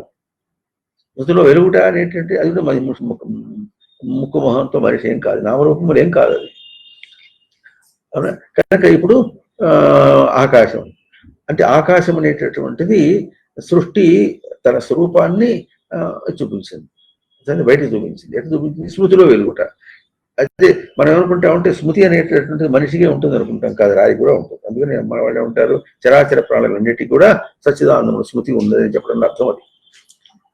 అది అన్నిటికీ ఉంది, స్మృతిలో వెలుగుతుంది అన్నాడు. స్మృతి వెలుగుతుంది దర్శనం చేస్తే కనిపిస్తుంది, లేదా వెలుగుతుంది. దీపం వెలుగుతుంటే కళ్ళు మూసి కూర్చున్నాడు, చీకటిగా ఉందంటే తెలియదట. మనం ఎట్లా మాట్లాడుతున్నాం, ఇది ఇప్పుడు ఈ భాష అన్నమాట, మన భాష ఇప్పుడు భాష. కానీ అక్కడ ఎట్లా ఉందంటే ఆ పదములన్నీ ఎట్లా వస్తున్నాయంటే అక్కడ ఏమి చెప్పబడుతున్నదో అదే చెప్పబడుతున్నది, కానీ ఏది పరిభాషలో తీసుకొని మోసం చేసుకుంటున్నాడో ఆ అవకాశం లేదు అక్కడ. అదే అక్కడి నుంచి ఏమవుతుంది? వాయువు అగ్ని అన్నారు, ఆకాశాద్ వాయువు అన్నారు. ఆకాశం నుంచి వాయువు వచ్చింది. వాయువు అంటే అది ఎవరు? అది ఎట్లా ఉంటుందంటే మనం గాలి పరిగెత్తుంది, గాలి చూసుకుంటున్నాం, అది కాదు. అది ఒక లక్షణం చెప్పారు. అది లక్షణం ఉంటేనే లక్ష దర్శనాంకనయో. ఆకాశం చూడాలంటే స్మృతిలో ఏం వెలుగుతోందో చూడు. ఇట్లా కూర్చున్నా, స్మృతిలో ఏం వెలుగుతోంది?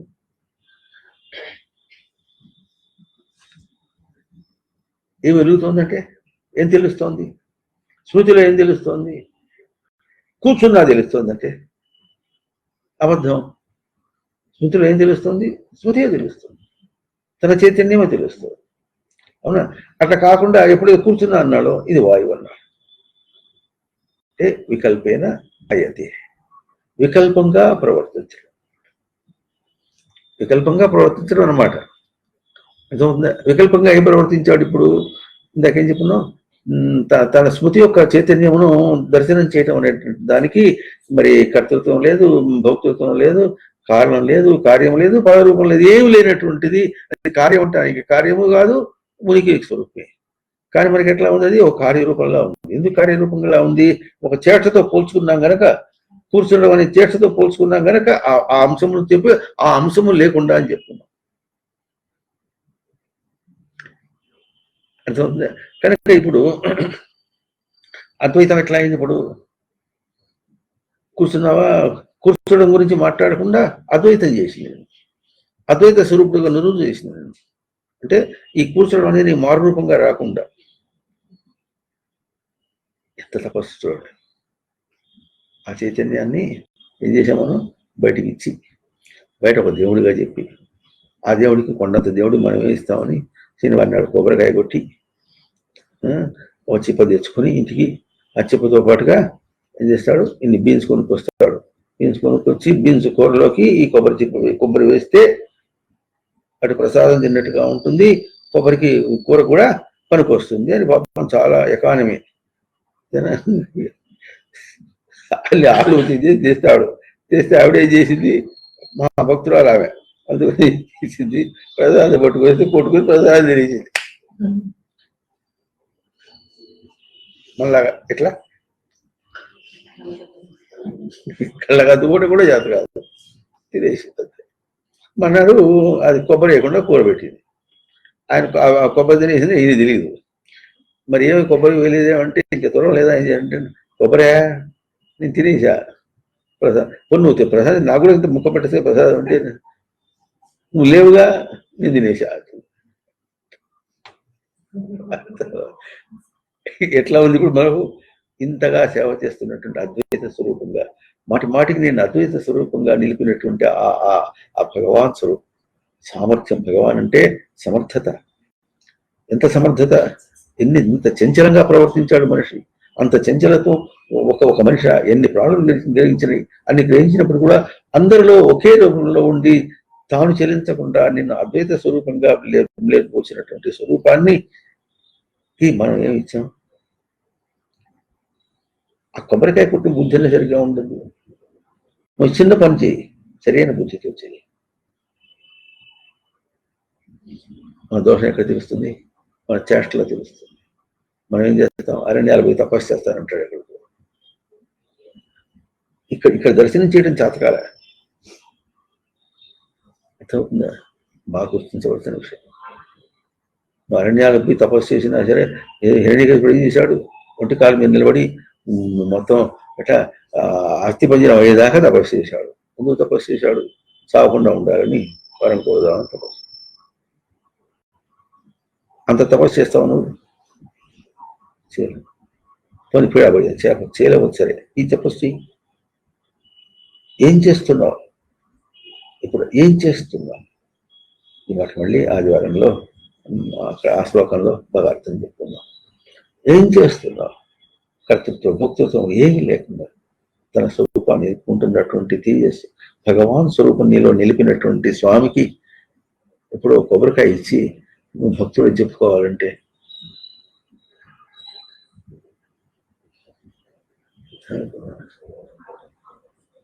ఇంకా చెప్పున్నావు. నువ్వు మల విడిచేస్తే కడిగింది ఎవరు అనుకున్నావు? ఆ చైతన్యమే. నువ్వు మల విడిచేస్తే చైతన్యం, నీకు కడిగినటువంటి చైతన్యానికి నువ్వేమి ఇచ్చావు? సమర్ప్యేకం చేత సరసిజమో అనాథ భవతే సుఖేనావస్థాతం జనైః న జానాతి కిమోహం. చేతస్సరసిజం, చేతస్సు అనేటటువంటి సరసిజం, చిత్తము అనేటటువంటి సరసిజం. సరసిజం అంటే మామూలుగా కమలం అంటారు. సరసిజం అంటే సరస్సు నుంచి కలిగినటువంటిది. చేతస్సు అనే సరస్సు నుంచి, సరస్సు అంటే గతవ ధాతువు. చేతస్సు అనేటటువంటి ప్రవర్తన. చేతస్సు అంటే చితి సంజ్ఞానే ధాతువు. తను తాను చైతన్యవంతం చేసుకోడు. తను తాను ఏమని చైతన్యవంతం చేసుకున్నాడంటే, కూర్చున్నాను అనుకుంటున్నవాడు నేను నా స్మృతిని దర్శనం చేస్తున్నాను అని తాను ఎప్పుడు గుర్తించడానికి తాను ఎదుగుతాడో ఇది తన చైతన్యవంతం చేసుకోవడం అంటే. అక్కడ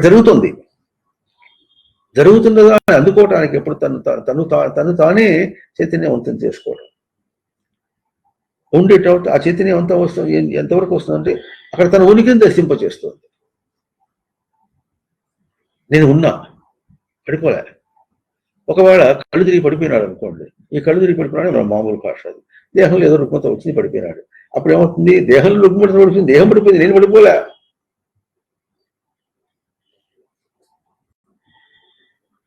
అర్థమవుతుందా? ఈ విధంగా ఎవరిని ప్రశ్నించద్దు, ఎవరిని గురించి మనం మన లెక్కలో తీసుకురావు. ఏం కావాలి? అంత తన చేష్టలే. ఈ దేహంతో ఏం చేయిస్తున్నాడో ఆ దేహంతో ఏం చేయిస్తున్నవాడు తాను. అర్థమవుతుందా? చేయిస్తున్నవాడు తాను చేయించలేకపోతాడా? లేక చేతను అందుకోలేకుండా దేహం అవుతుందా?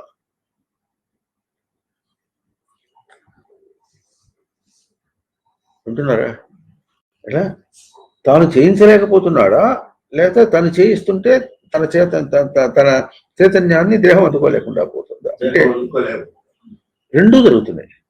తను చేయించలేకపోతున్నాడు, ఎందుకంటే తను తెలియదు కనుక చేయించలేకపోతున్నాడు. దేహం అందుకోలేకపోతున్నది అన్నమాట మనకు ప్రతి వాడికి తెలుస్తుంది. పుట్టినప్పటి నుంచి చచ్చేదాకా ఇదం శరీరం పరిణామోపేషణం, ఎప్పుడు మార్పులు చెందుతుంది. చిన్న చిన్న విషయాలు మనం చేసేవన్నీ కూడా అన్ని పనికిరానివి. తను తాను శాపం పెట్టుకోవడం. మాట చెప్పుకున్నా కదా, పోతుంటే మన వాళ్ళు ఏదో మాట్లాడుతుంటే తమాషాగా ఇట్లాగే ఏతాడుగా తెచ్చుకుంటుంటారు. ఎప్పుడు పెద్దవాళ్ళు మనకు అటెండ్ చేస్తుంటారు. పోతుంటే ఎవరినో తెచ్చుకుంటున్నారే అంటే మనకేముంటుంది? వాళ్ళు ఏమనుకుంటున్నారు? ఏదో ఈ విషయం తిట్టుకోవటంలే, ఇదే మాట్లాడుకుంటున్నారు. ఏం మాట్లాడుకుంటున్నారు? అది కనుక పరిభాషణం అయితే తను తాను శాపం పెట్టుకోవడమేగా. ఎవరికి శాపం పెడతాడు? తనకి ఎవరు శాపం పెట్టాలి? ఎవ్వరు అక్కర్లే. ఎప్పుడైతే తాను విషయాత్మకంగా ప్రవర్తించాడో తను తాను శాపం పెట్టుకున్నాడు. కానీ అక్కడ ఏం జరుగుతుంది? బహుధా సమిధ్యతే, అగ్ని బహుధా సమిధ్యతే. ఆ కుటిలం వేసేసి నేను బయటికి నెట్టేసి అయిపోయింది. ఈ కుటిలమునందు జారి పడిపోకుండా నిన్ను లాగేసి ఉన్నావు ఇప్పుడు ఈ క్షణాన. ఇట్లా గతమంతా కూడా గతం నాస్తి, లేనిదిగా ఈ రోజున తన ఉనికి స్వరూపం ఒక్కటే ఉన్నట్టుగా నేను బహుశా సమిధ్యతే. అగ్ని బహుశా, అగ్ని శబ్దం అదే చెప్పుకుంటున్నాం. వికల్పం ఎట్లా వస్తుందంటే స్మృతిలో తెలుస్తూ ఉంటే, ప్రకాశిస్తూ ఉంటే గుర్తించలేకపోవటం అనేటటువంటి తనకు వికల్పేన అయ్యతే ఇది వాయువు, తన వికల్పం. ఇది కుటిలం అన్నమాట. కనుక ఇప్పుడు ఏమవుతుంది? ఈ కుటిలమును తప్పించడం మళ్ళీ అగ్ని, వాయువర్ అగ్ని అంటే వాయువు వలన పుట్టినది కాదు, వాయువు నుండి పుట్టిన అర్థం కాదు. వాయువు అట్లా ఉంది కానీ దాన్ని తప్పించడం కోసం వచ్చింది. చాలా తమాషాగా ఉంటుంది. ఇది పంచమి విభక్తి అంటారు.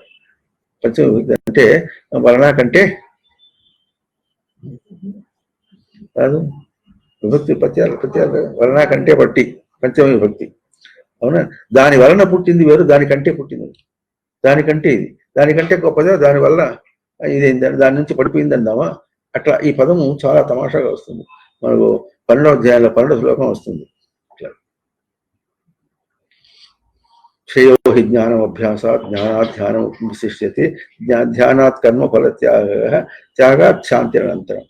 శ్రేయో హి జ్ఞానం అభ్యాసాత్, అభ్యాసం కంటే అర్థం. శ్రేయో హి జ్ఞానం అభ్యాసాత్, అభ్యాసం కంటే జ్ఞానం అంటే శాస్త్ర జ్ఞానము, ప్రమాణం తెలుసుకోవటం గొప్పది. కంటే అక్కడ వచ్చింది. జ్ఞానాత్ ధ్యానం విశిష్యతే. ఇప్పుడు జ్ఞానం కంటే ధ్యానం గొప్పది అర్థం కాదు. ధ్యానం, ఈ జ్ఞానం వలన ధ్యానం, ఇది ధారణ. ఇప్పుడు ఇక్కడ వలన వచ్చింది, ఇందాక కంటే వచ్చింది, ఇప్పుడు వలన అట్లా అర్థమైందా? కనుక ఈ విధంగా ఎట్లా వస్తుంది అంటే చాలా విశేషంగా వస్తుంది. భాషను కూర్చడం కూడా చాలా గొప్పగా కూర్చారు వాళ్ళు. కనుక ఇప్పుడు తను ఏమన్నాడు, ఏకహ అంటే ఇప్పుడు మనం ఎంతవరకు చెప్పుకున్నాము, ఏమిటి అద్వైత స్వరూపంగా చెప్పుకున్నాం. ఈ అద్వైత స్వరూపం ఎట్లా ఉంటుందంటే తనకు స్వతసిద్ధమైనటువంటిది. అర్థమైందా? తాను స్వతసిద్ధమైనట్టు తన రచనా స్వరూపం అది. ఇక్కడ ఏక శబ్దానికి రచనా స్వరూపం అర్థం ఉంది. అది కాకుండా ఈయన గతవ ధాతువు చేత ఎట్లా ఉంటుందంటే ఏతీతి ఏకహ, తాను పొందుతున్నాడు. ఏకహ ఏవ అగ్ని బహుధా సమిధ్యతే, అగ్ని బహుధా సమిధ్యతే. కుటిలమునకు కుటిలం వేసి గొప్పగా ఎట్లా వృద్ధి పొందేటట్టుగా, వృద్ధి పొందే ధారణగా వెలుగుట అనేటటువంటిది తనకు పొందిన స్వరూపం. తనకు ప్రవర్తన స్వరూపం. ఈయన గత శబ్దానికి గతి శబ్దానికి ప్రవర్తన, ప్రాప్తి, ఎరుక మూడొచ్చు. తనకు ప్రవర్తన స్వరూపం ఏమిటంటే ఇందా చెప్పినట్టుగా కూర్చోవడం తన ప్రవర్తన స్వరూపం కాదు. అవునా? కనుక కాదు గనక ఏది ప్రవర్తించావో అది పొందుతావు. ఇప్పుడు ఏం ప్రవర్తించావు? కూర్చోవడం కాదు గనక కూర్చోవడం పొందలేదు. చిన్నప్పుడు కూర్చోవడం చేతకాలే పసివాడు, ఇప్పుడు కూర్చొని నేర్చుకున్నాడు. ఎంతవరకు నేర్చుకున్నాడు? అది దేహంతో వెళ్ళిపోతుంది. మళ్ళీ పరిగెత్తడం నేర్చుకున్నాడు, రన్నింగ్ రేస్లో ఫస్ట్ వచ్చాడు, అంతేనా? ఆ వచ్చినప్పుడు కూడా అది తనది కాదు, వెళ్ళలేడు. తన స్వరూపంగా తీసుకోలేడు దాన్ని. అది లౌకికంగా ఒక చిన్న ఒక విషయాత్మకంగా వెళ్ళిపోయింది అంతే. కనుక ప్రవర్తన ఏది ఉంటే అది ప్రాప్తి అవుతుంది. ప్రాప్తి ఏదైతే అది ఎరుకలో ఉంటుంది. అదే ఇప్పుడు మన ఎంత ఎరుకలో ఉంటుంది మరి? దక్షిణామూర్తి స్తోత్రంలో బాల్యాదిష్వపి జాగ్రత్తాదిషు తథా సర్వాస్వస్థాస్వపి వ్యావృత్తాసు అనువర్తమానం అహం అహం అహం అహం అహం అహం అహం అహం ఇది అంతఃస్ఫురంతం సదా సదా అంతఃస్ఫురంతం. నేను నేను నేను నేను నేను అనేటువంటిది ఎప్పుడు ఉంది, నిరంతరంగా ఉంది. అది ఎరుక. గుర్తించకపోయినప్పుడు కూడా ఎరుక. అది చాలా గొప్ప విశేషం. గుర్తించి ఎరుక కాదు, గుర్తించినప్పుడు ఎరుక. మన లోకంలో ఎట్లా ఉంటుంది? జ్ఞాపక శక్తి అంటారు సరే, జ్ఞాపక శక్తి ఎట్లా ఉంటుంది? లోపల ఏదో ఉంటుంది, జ్ఞాపకం రావట్లే అంటారు. అట్లా లేదు. తన స్మృతి తనకు జ్ఞాపకం రావటం లేదు కాదు, గుర్తింపు లేదంతే. విషయంలో ఏదైనా జ్ఞాపకం రావాలంటే అక్కడ జ్ఞాపకం వస్తే అక్కడ ప్రయోగం చేశాడు, జ్ఞాపకం రాకపోతే ప్రయోగం చేయలేడు. కానీ ఇది స్మృతి గుర్తింపు పోయినప్పుడు కూడా దాన్ని ప్రయోగం చేస్తున్నాడు. అవుతుందా? సృష్టి ఎట్లా ఉంది? కేవలం అభౌతికంగానే మాట్లాడుతుంది. టర్మ్స్ అన్నీ అభౌతికమే, చెప్పే పరిభాష అంతా కూడా అభౌతికమే. అంతా కూడా మనం దాన్ని భౌతికంగా ప్రయోగం చేసినప్పటికీ దాన్ని చేస్తాము. అయితే భౌతిక ప్రయోగం చేస్తున్నాం కనుక అక్కడ మనం గుర్తించలేకపోతున్నాం. అక్కడ ఏముంటాడు? ఇప్పుడు ఏమంటున్నాడు? అక్కడ కూడా ఇదే గుర్తించు, దానికి ఇది అవతారం. అర్థమవుతుందా? మనకు ఎట్లా దేహధారి వచ్చినప్పుడు కూడా స్వామి దేహం విడిచేస్తాడు, స్వామి ఉంటాడు. ఎట్లా అంటున్నాం? దేహధారి వచ్చాడు, దేహం విడిచేసాడు, జీవుడు ఉన్నాడు. జీవుడు ఎదగాలి అంతేనా? అయితే మనం గుర్తించవలసింది ఎట్లాగో దేహంలో ఉన్నప్పుడు ఎట్లా గుర్తించలేక అవస్థపడ్డాడు. ఇది ఒక రంగం. అంటే ఒకటి నామరూపాలతో ప్రవర్తించుకుంటూ ఉండే రంగం. అక్కడ నామం లేదు, రూపం లేదు, దేహం లేదు, తాను ఉన్నాడు. అవునా? ఇప్పుడు ఈ దేహంలో ఉన్నప్పుడు తను ఏమేమి చేశాడో, ఆ వెనుక ఏం చేశాడో, విషయాలు ప్రవర్తించేటప్పుడు తను ఏమి చేశాడు అనే దానికి తన చేయటకి రెండు అంశములు తీసుకున్నాడు. తను చేయటం అనేది తన స్వరూపంగా, తన చైతన్య స్వరూపంగాను విషయమూప రూపంగా తీసుకున్నాడు. ఇప్పుడు ఈ విషయమూప రూపంగా తీసుకున్నటువంటి దేహం విడిచిన తర్వాత లేదు. నామరూపములతో ప్రవర్తించడం అనేటువంటి నామరూపములు బయట లేవు, దేహం లేదు అక్కడ లేదు, విషయములు లేవు, ఏమి లేవు. అవునా? ఎందుకు లేవంటే అవి పోయినాయి, దేహం కూడా పోయింది, అది లేదు. కనుక దాన్ని పలకరించుకుంటూ చేయడం కాదు. మళ్ళీ చెప్పుకుంటున్నా, దాన్ని పలకరించు చేయడం కాదు. దాన్ని పలకరించుకుంటున్నా తన్ని పలకరించుకుంటున్నాడా? చెప్పండి. చదువుతుందా? అబ్బాయి అన్నాం అనుకోండి, అబ్బాయి అన్నాడు. ఇప్పుడు ఎవరిని పలకరించుకున్నాడు? అబ్బాయిని పలుకున్నాడు, తను పలకరించుకున్నాడా? తను ఎట పలకరించుకున్నాడు? తనకు ఏ ఆవేశం వచ్చిందో దాన్ని పలకరించుకున్నాడు, అంతేగాని అబ్బాయిని కాదు పలకరించింది. ఎక్కడ బయట అంశం లేదు తన ప్రవర్తనలో. బయట అంశం అన్నమాట ఆ బా ధం అంటే తనకు బద్ధం కాదు. అబద్ధం అంటే నా బద్ధం, తనకు బద్ధం కాదు, అది బద్ధం కాలేదు, రుజువైంది ఇప్పటికీ. కనుక ఎరుక ఏది ఉంటుంది? తనదే ఎరుక ఉంటుంది. ఎంత ఎరుకగా ఉంటుందంటే, ఎరుకలో ఉంటుందంటే, ఇప్పుడు గాను గుర్తించకుండా ప్రవర్తించినప్పటికీ దేహం విడిచిన తర్వాత అప్పుడు ఎట్టున్నాడు? కేవలం అభౌతిక స్వరూపం ఉంది. ఈ భౌతికములన్నీ పైపైన పరిశ్రమలు, ఈ పారపర్యాలు అంటారు, ఈ నామరూపాత్మకములు లేవు. లేకపోయినప్పటికీ అప్పుడు తను ఉన్నాడు. ఇప్పుడు దాన్ని పలకరించుకోవడానికి ప్రయత్నం చేస్తే ఆ పలకరించుకోవడం అనేటటువంటి ప్రయోగం చేస్తాడు. ఇందాకేం చేశాడు? కూర్చోవడం దాని మీద ప్రయోగం చేశాడు. అక్కడ వెళ్ళిన తర్వాత కూర్చోడానికి దేహం లేదుగా, ఆ ప్రయోగం ఉంటుంది. ఆ ప్రయోగం గ్రహింపు తన దగ్గర ఉంటుంది. ఇప్పుడు దేని చేయాలి? దేని చేయాలి అంటే దేని చేయడానికి లేదు. అంటే ఇప్పుడు ఏం చేసింది? దేహం విడిచిపెట్టుకోవటం అంటే అప్పుడు ఈ గోలంతా లేకుండా తను తానే చూసుకోవడానికి. అదేదో ఇప్పుడు దేహం ఉన్నప్పుడే కాలబెడితే సరిపోదుగా. బయటికి పోయిన తర్వాత కనుక తనకు అర్థమవుతుంది, తన గురించి తెలుసుకోవడానికి బయట ఉంటుంది.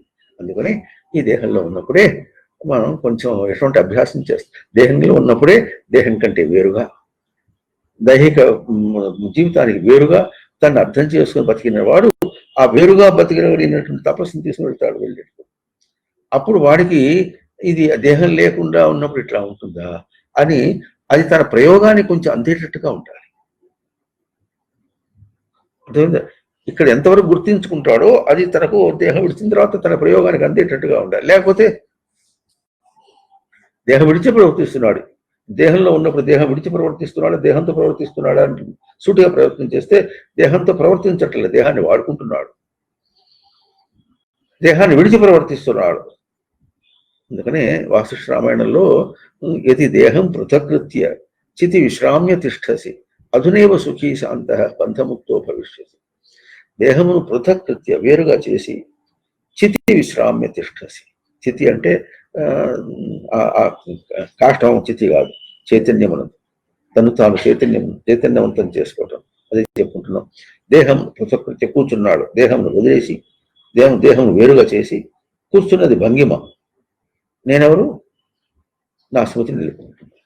చితి నా చైతన్యమునందు విశ్రామ్య తిష్టసి, అలసట లేకుండా తిష్టసి ఎప్పుడు ఉంటాడో అధునైవ సుఖీ శాంత, అప్పుడే వెంటనే అప్పుడే అధునైవ సుఖీ శాంత బంధముక్త భవిష్యసి.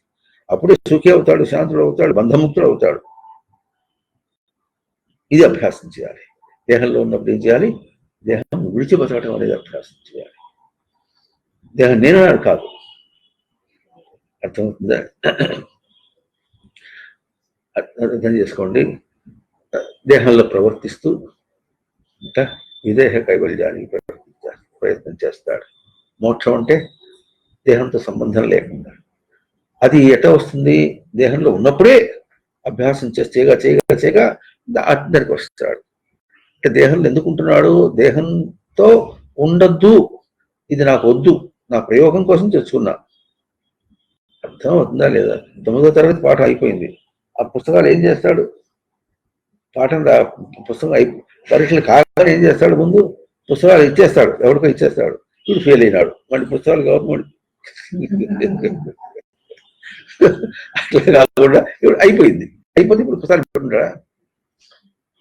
అయితే నాకు సులభంగా ఉంది చదవడం, 10వ తరగతి పుస్తకాలు చదవడం కష్టంగా ఉంది, 9వ తరగతి పుస్తకం సులభంగా ఉందని 10వ తరగతి కాలేజీ స్కూల్కి పోయిస్తూ 9వ తరగతి పుస్తకాలు చదువుతాడా? చదవడు.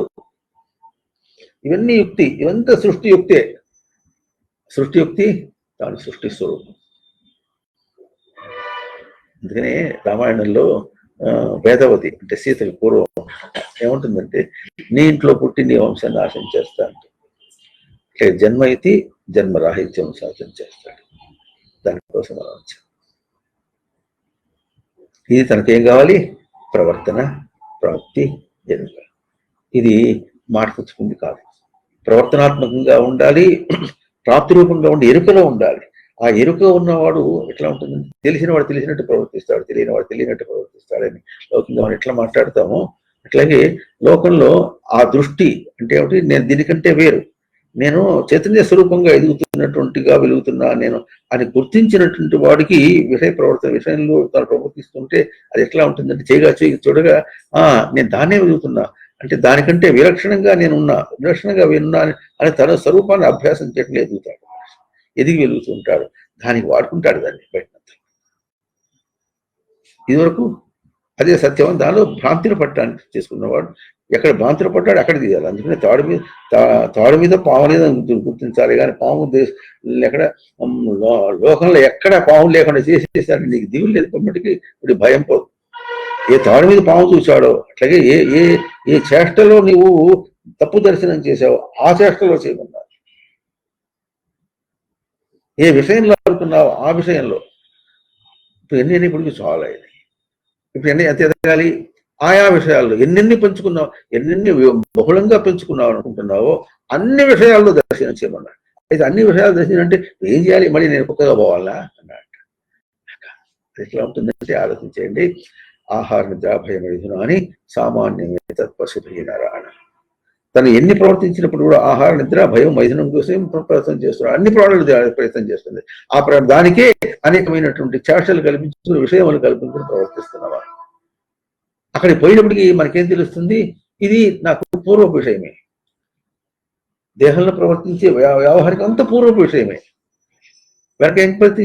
అయితే ఇప్పుడు విషయం కావాల్సింది ఏమిటికి, అగ్నిగా నేను బహుధా సమిధ్యతే అనే పదానికి నేను ఏం చేస్తున్నానంటే నా గ్రహింపు నేను ఆధ్యాత్మికంగా ఎదగటం అనేటువంటి గ్రహింపు నాకు కావాలి, అట్లా వెలగాలి, వెలిగినప్పుడు అది ఎక్క.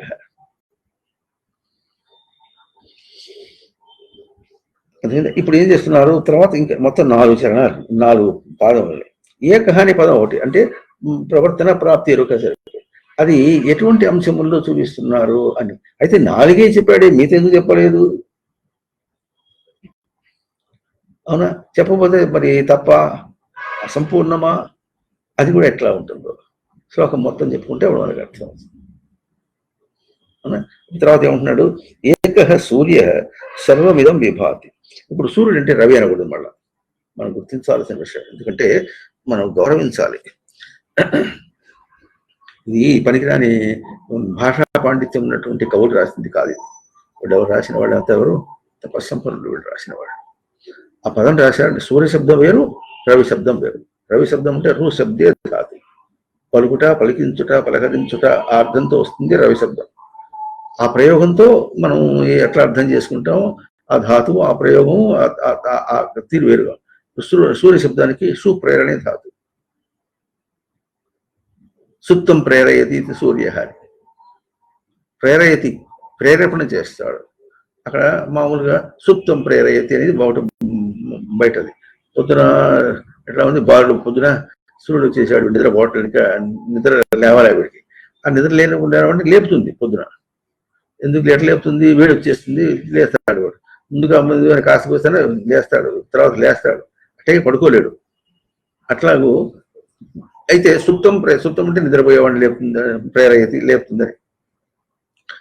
ఇక్కడ నిద్రపోవడం అంటే కేవలం భౌతిక నిద్ర అర్థం ఎప్పుడు కాదు. మళ్ళీ అది కూడా చెప్పుకుందాం. భౌతిక దేహం నిద్రపోతుందా, తాను నిద్రపోతున్నాడా?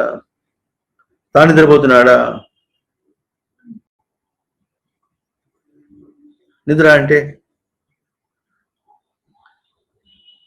లేక తాను ఎట్లా తాను చైతన్యవంతమై ఉన్నాడా? నిద్ర అంటే నిద్ర కుత్సాయాం గతవు ధాతు ఇచ్చారు. నీ శబ్దం నీ ప్రాపణే, పొందిన కుత్సిత గతి అని అర్థం నిద్ర అంటే. అవును, అంటే ఇప్పుడు మనకు సోమరి అని, నిద్రపోయేవాడు సోమరి అని కనుక కుత్సిత గతి అని భౌతికంతో చెప్పద్దు. అట్లా చెప్పి మనం అర్థం అయితే కానీ అది పరమార్థం కాదు, అది అన్నిటికీ ప్రయోగం కాదు, ప్రసిద్ధార్థం అటు రాకూడదు. అవునా, నిద్ర పోతున్నాడు అనుకో అంటాడు, వాడిని నిద్రపోయేవాడిని లేపుతుందంటే కుత్సిత గతిలో ఉన్నవాడిని లేపు. అదే ప్రేరయతిని పదం, షూ ప్రేరణే ధాతు. ధాతు షూ శబ్దానికి షూ ధాతు అర్థం ప్రేరణ అంతే. ఈ ప్రేరణ అనే మాట చెప్పు. అయితే ఈ ప్రేరణ అనే మాట లోకంలో కూడా ప్రయోగించవచ్చుగా. ఈ మాట మనం చాలా మాట చెప్పుకున్నాం, మళ్ళీ ఒక మాట చెప్పుకుంటున్నాం. లోకంలో ప్రయోగించవచ్చు అంటే ప్రయోగం చేసి చూడు, అర్థం ఎట్లా ఉంటుందంటే, మరి పరమానందేశుడు ఏం చేశాడు, తర్కం చదువుతున్నాడు. వాడు పోయి నెయ్యి పట్టురారా అని ఒక గిన్నె ఉంచాడు. అది తీసుకుని నెయ్యి పట్టుకొస్తున్నాడు. వాడు తర్కం చదువుకుంటున్నాడు కదా, తర్కం అంటే ఎట్లా ఉంటుంది, ఏది దేనికి ఆధారం అని. అంతేనా? ఇప్పుడు చూశాడు, ఇప్పుడు నెయ్యికి గిన్నె ఆధారమా, గిన్నెకి నెయ్యి ఆధారమా? ఇప్పుడు ఈ పట్టు ప్రకారం చూసినట్టు ఎట్లా ఉంది, నెయ్యికి గిన్నె ఆధారం. ఒకవేళ గిన్నెకే నెయ్యి ఆధారం అయితే చూడు అన్నాడు. అంతే. చూడు ఏం చేయాలి, దొల్లేసాడు. బొల్లపోతే కింద పడిపోయింది. కింద పోసి అప్పుడు అర్థమైందా? అట్లాగే ప్రయోగం చెయ్యి. ప్రేరణ అనే మాట మన ఇళ్ళలో చాలనుకుంటున్నాడు. ఆ ప్రేరణ చేశాడు. అంటే పుల్లింతాలు పెట్టాడని అంటారా, దుష్ట ప్రేరణ చేశాడు అందరూ. సరే, ప్రేరణ అంటే అర్థమవుతుందా? ప్రేరేపించడం. చెయ్యి చెయ్యి పుల్లింతాలు పెట్టారంటారు అంటే ఇక్కడ దుష్ట ప్రేరణ, అజయ్ ఇజయని ఊరిని పంపించడం అని, లేకపోతే మంచి ప్రేరణ చేయడం అని, ఏదైనా ప్రేరణ. ఇప్పుడు మనం లోకంలో ఈ పంచేను ఆయన ప్రేరణ చేసాం అనుకోండి, ఇప్పుడు సూర్యుడు అవుతాడా? ప్రేరణ చెయ్యి. నువ్వు ఏం ప్రేరణ చేసావు వాడికి, ఆ విషయంగా ప్రేరణ చేయవు. నువ్వు అనుకున్నప్పటికీ కూడా వాడు ఆ విషయంలో ప్రవర్తించినప్పటికీ కూడా ఆ విషయంలో ప్రవర్తించాడా, తన చైతన్యాన్ని దర్శనం చేశాడా? ఇంతే ప్రశ్న, మాటిమాటికి అదే ప్రశ్న. అదే తన స్మృతియా, ఇదే ప్రశ్న. ఆ ప్రశ్న వేసుకున్నప్పుడు ఏమవుతుంది, తను గుర్తించకపోయినప్పుడు కూడా తను ఎదుగుతున్నాడు, ఏది తన నిజ రూపం ప్రయోగించాడో దాన్ని ఎదుగుతున్నాడు, కానీ ఆ రూపంలో ఎదగటం అది వెళ్ళిపోతుంది. అదేనా? ఇప్పుడు ఇంకెట్లా ఎదుగుతున్నాడు, దాన్ని గుర్తించినట్టుగా ఎదుగుతున్నాడు. అంతేనా? అది పోయింది కనుక గుర్తించడం. అయితే తను కూడా గుర్తించినట్టుగా ఎదుగుతున్నాడు. దాన్ని గుర్తించడం కాకుండా తను కూడా గుర్తించినట్టుగా ఎదుగుతున్నాడు.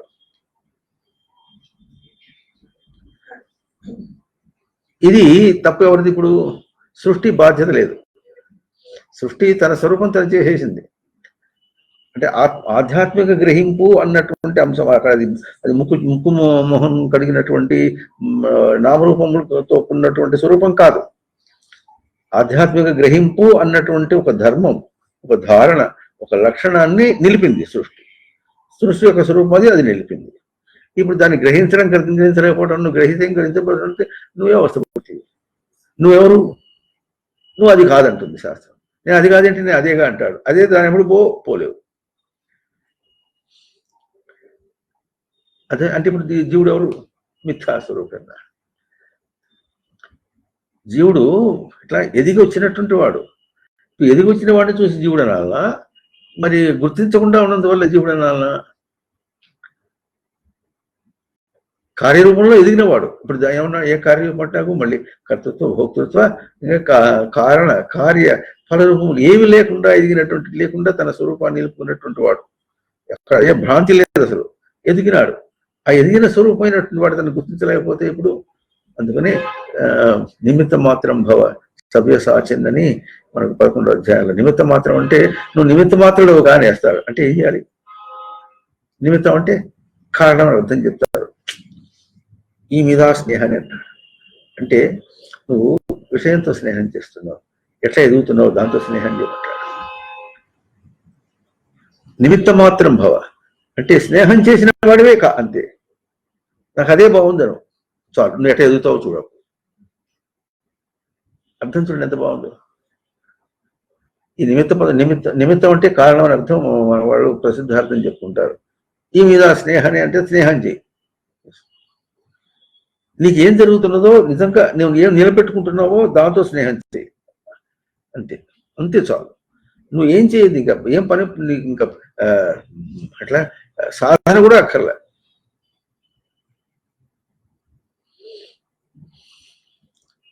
ఏం అక్కర్లేదా? సినిమా పోవచ్చా?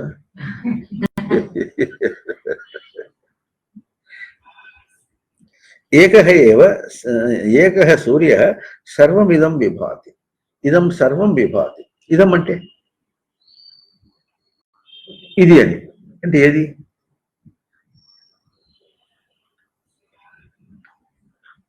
దీన్నంతా ప్రకాశింపజేస్తుంది అన్నాడు. ఇదమంటే ఈ రాజస్థాన్ మార్బుల్ ఏమన్నారు దీన్ని? దాని ఏముంటుందో అది చెప్పలేదు, నువ్వు చెప్తే ఎట్లా?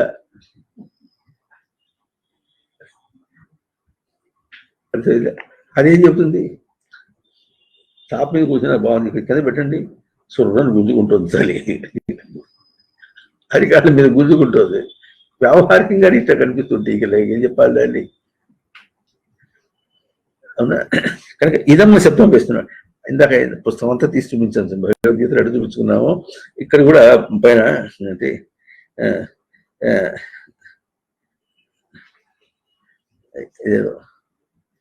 ఇది అని వచ్చినప్పుడు ఇది అంటే ఏది? నామరూపంతో చెప్పేదే కాదు. ఇది అంటే తన స్మృతి.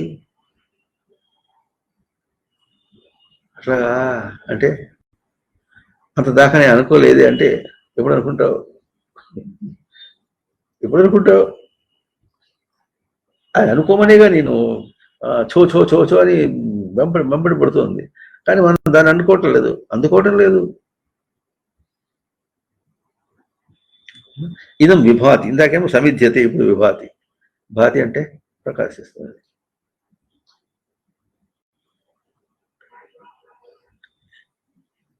ప్రసిద్ధార్థం ఏకః ఏవ సూర్యః, ఏకః సూర్యః, ఒకటే సూర్యుడు, ఇదం సర్వం విభాతి. దీన్నంతా విభాతి అంటే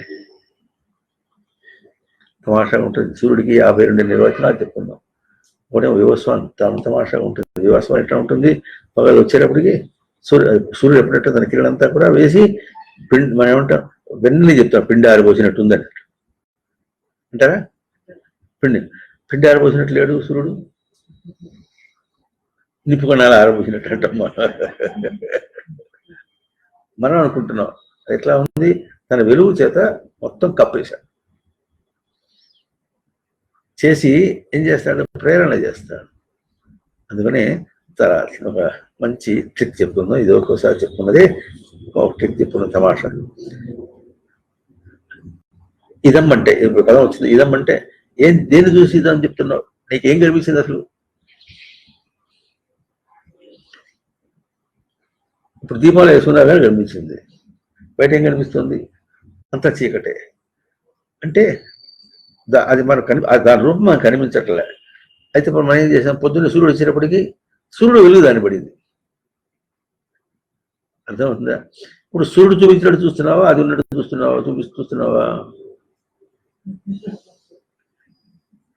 అర్థమవుతుందా? రిఫ్రాక్షన్ అంటారు. అంటే వక్రీభవనం అన్నమాట. దానికి రూపం లేదు.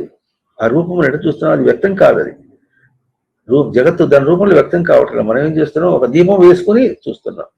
ఈ దీపం వేసుకుని చూస్తున్నా అనేటటువంటిది మనకు ఇంకా ఎటు చూపిస్తుందంటే సూర్యుడు వెలుగుతూ మనకు కనిపిస్తుంది. అక్కడే వక్రం అయిపోయింది. అంటే అది ఉన్న రూపం ఉంది మనకు చూడకుండా. మనం టార్చ్ లైట్ వేస్తే ముందేం కనిపిస్తుందండి? బల్ల కనిపిస్తుందా? టార్చ్ లైట్ వెలుగు కనిపిస్తుందా? టార్చ్ లైట్ వెలుగు కనిపిస్తుంది.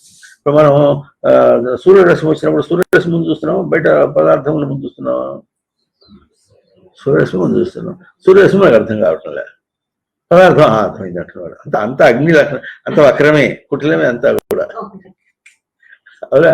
అయితే ఆ తర్వాత ఇప్పుడు ఏమవుతుంది? దాని మీద తన దృష్టి వేశాడు, తన కిరణాలు వేశాడు. అంతేనా?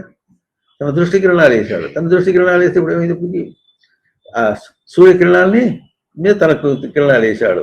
అక్కడ మళ్ళీ ఇంకో వక్రం వచ్చింది. అంతేనా? మళ్ళీ ఆ కిరణాలకి దృష్టి కిరణాలు ఎట్లా వచ్చినాయి? కన్ను కిరణాలు, మళ్ళీ గ్రాహక నరముల యొక్క కిరణములు, మెదడు యొక్క కిరణములు, మనస్సు, బుద్ధి, చిత్తం, ఇవన్నీ కిరణములు అవి.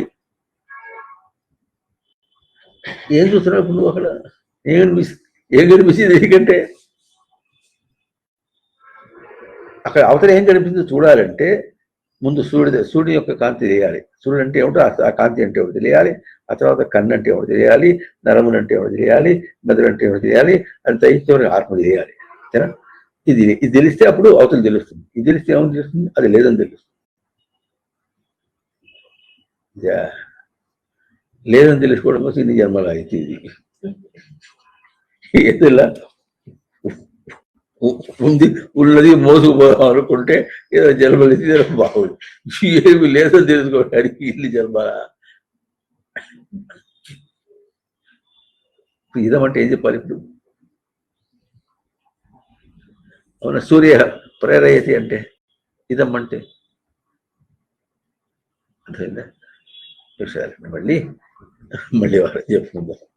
ఓం తత్సత్.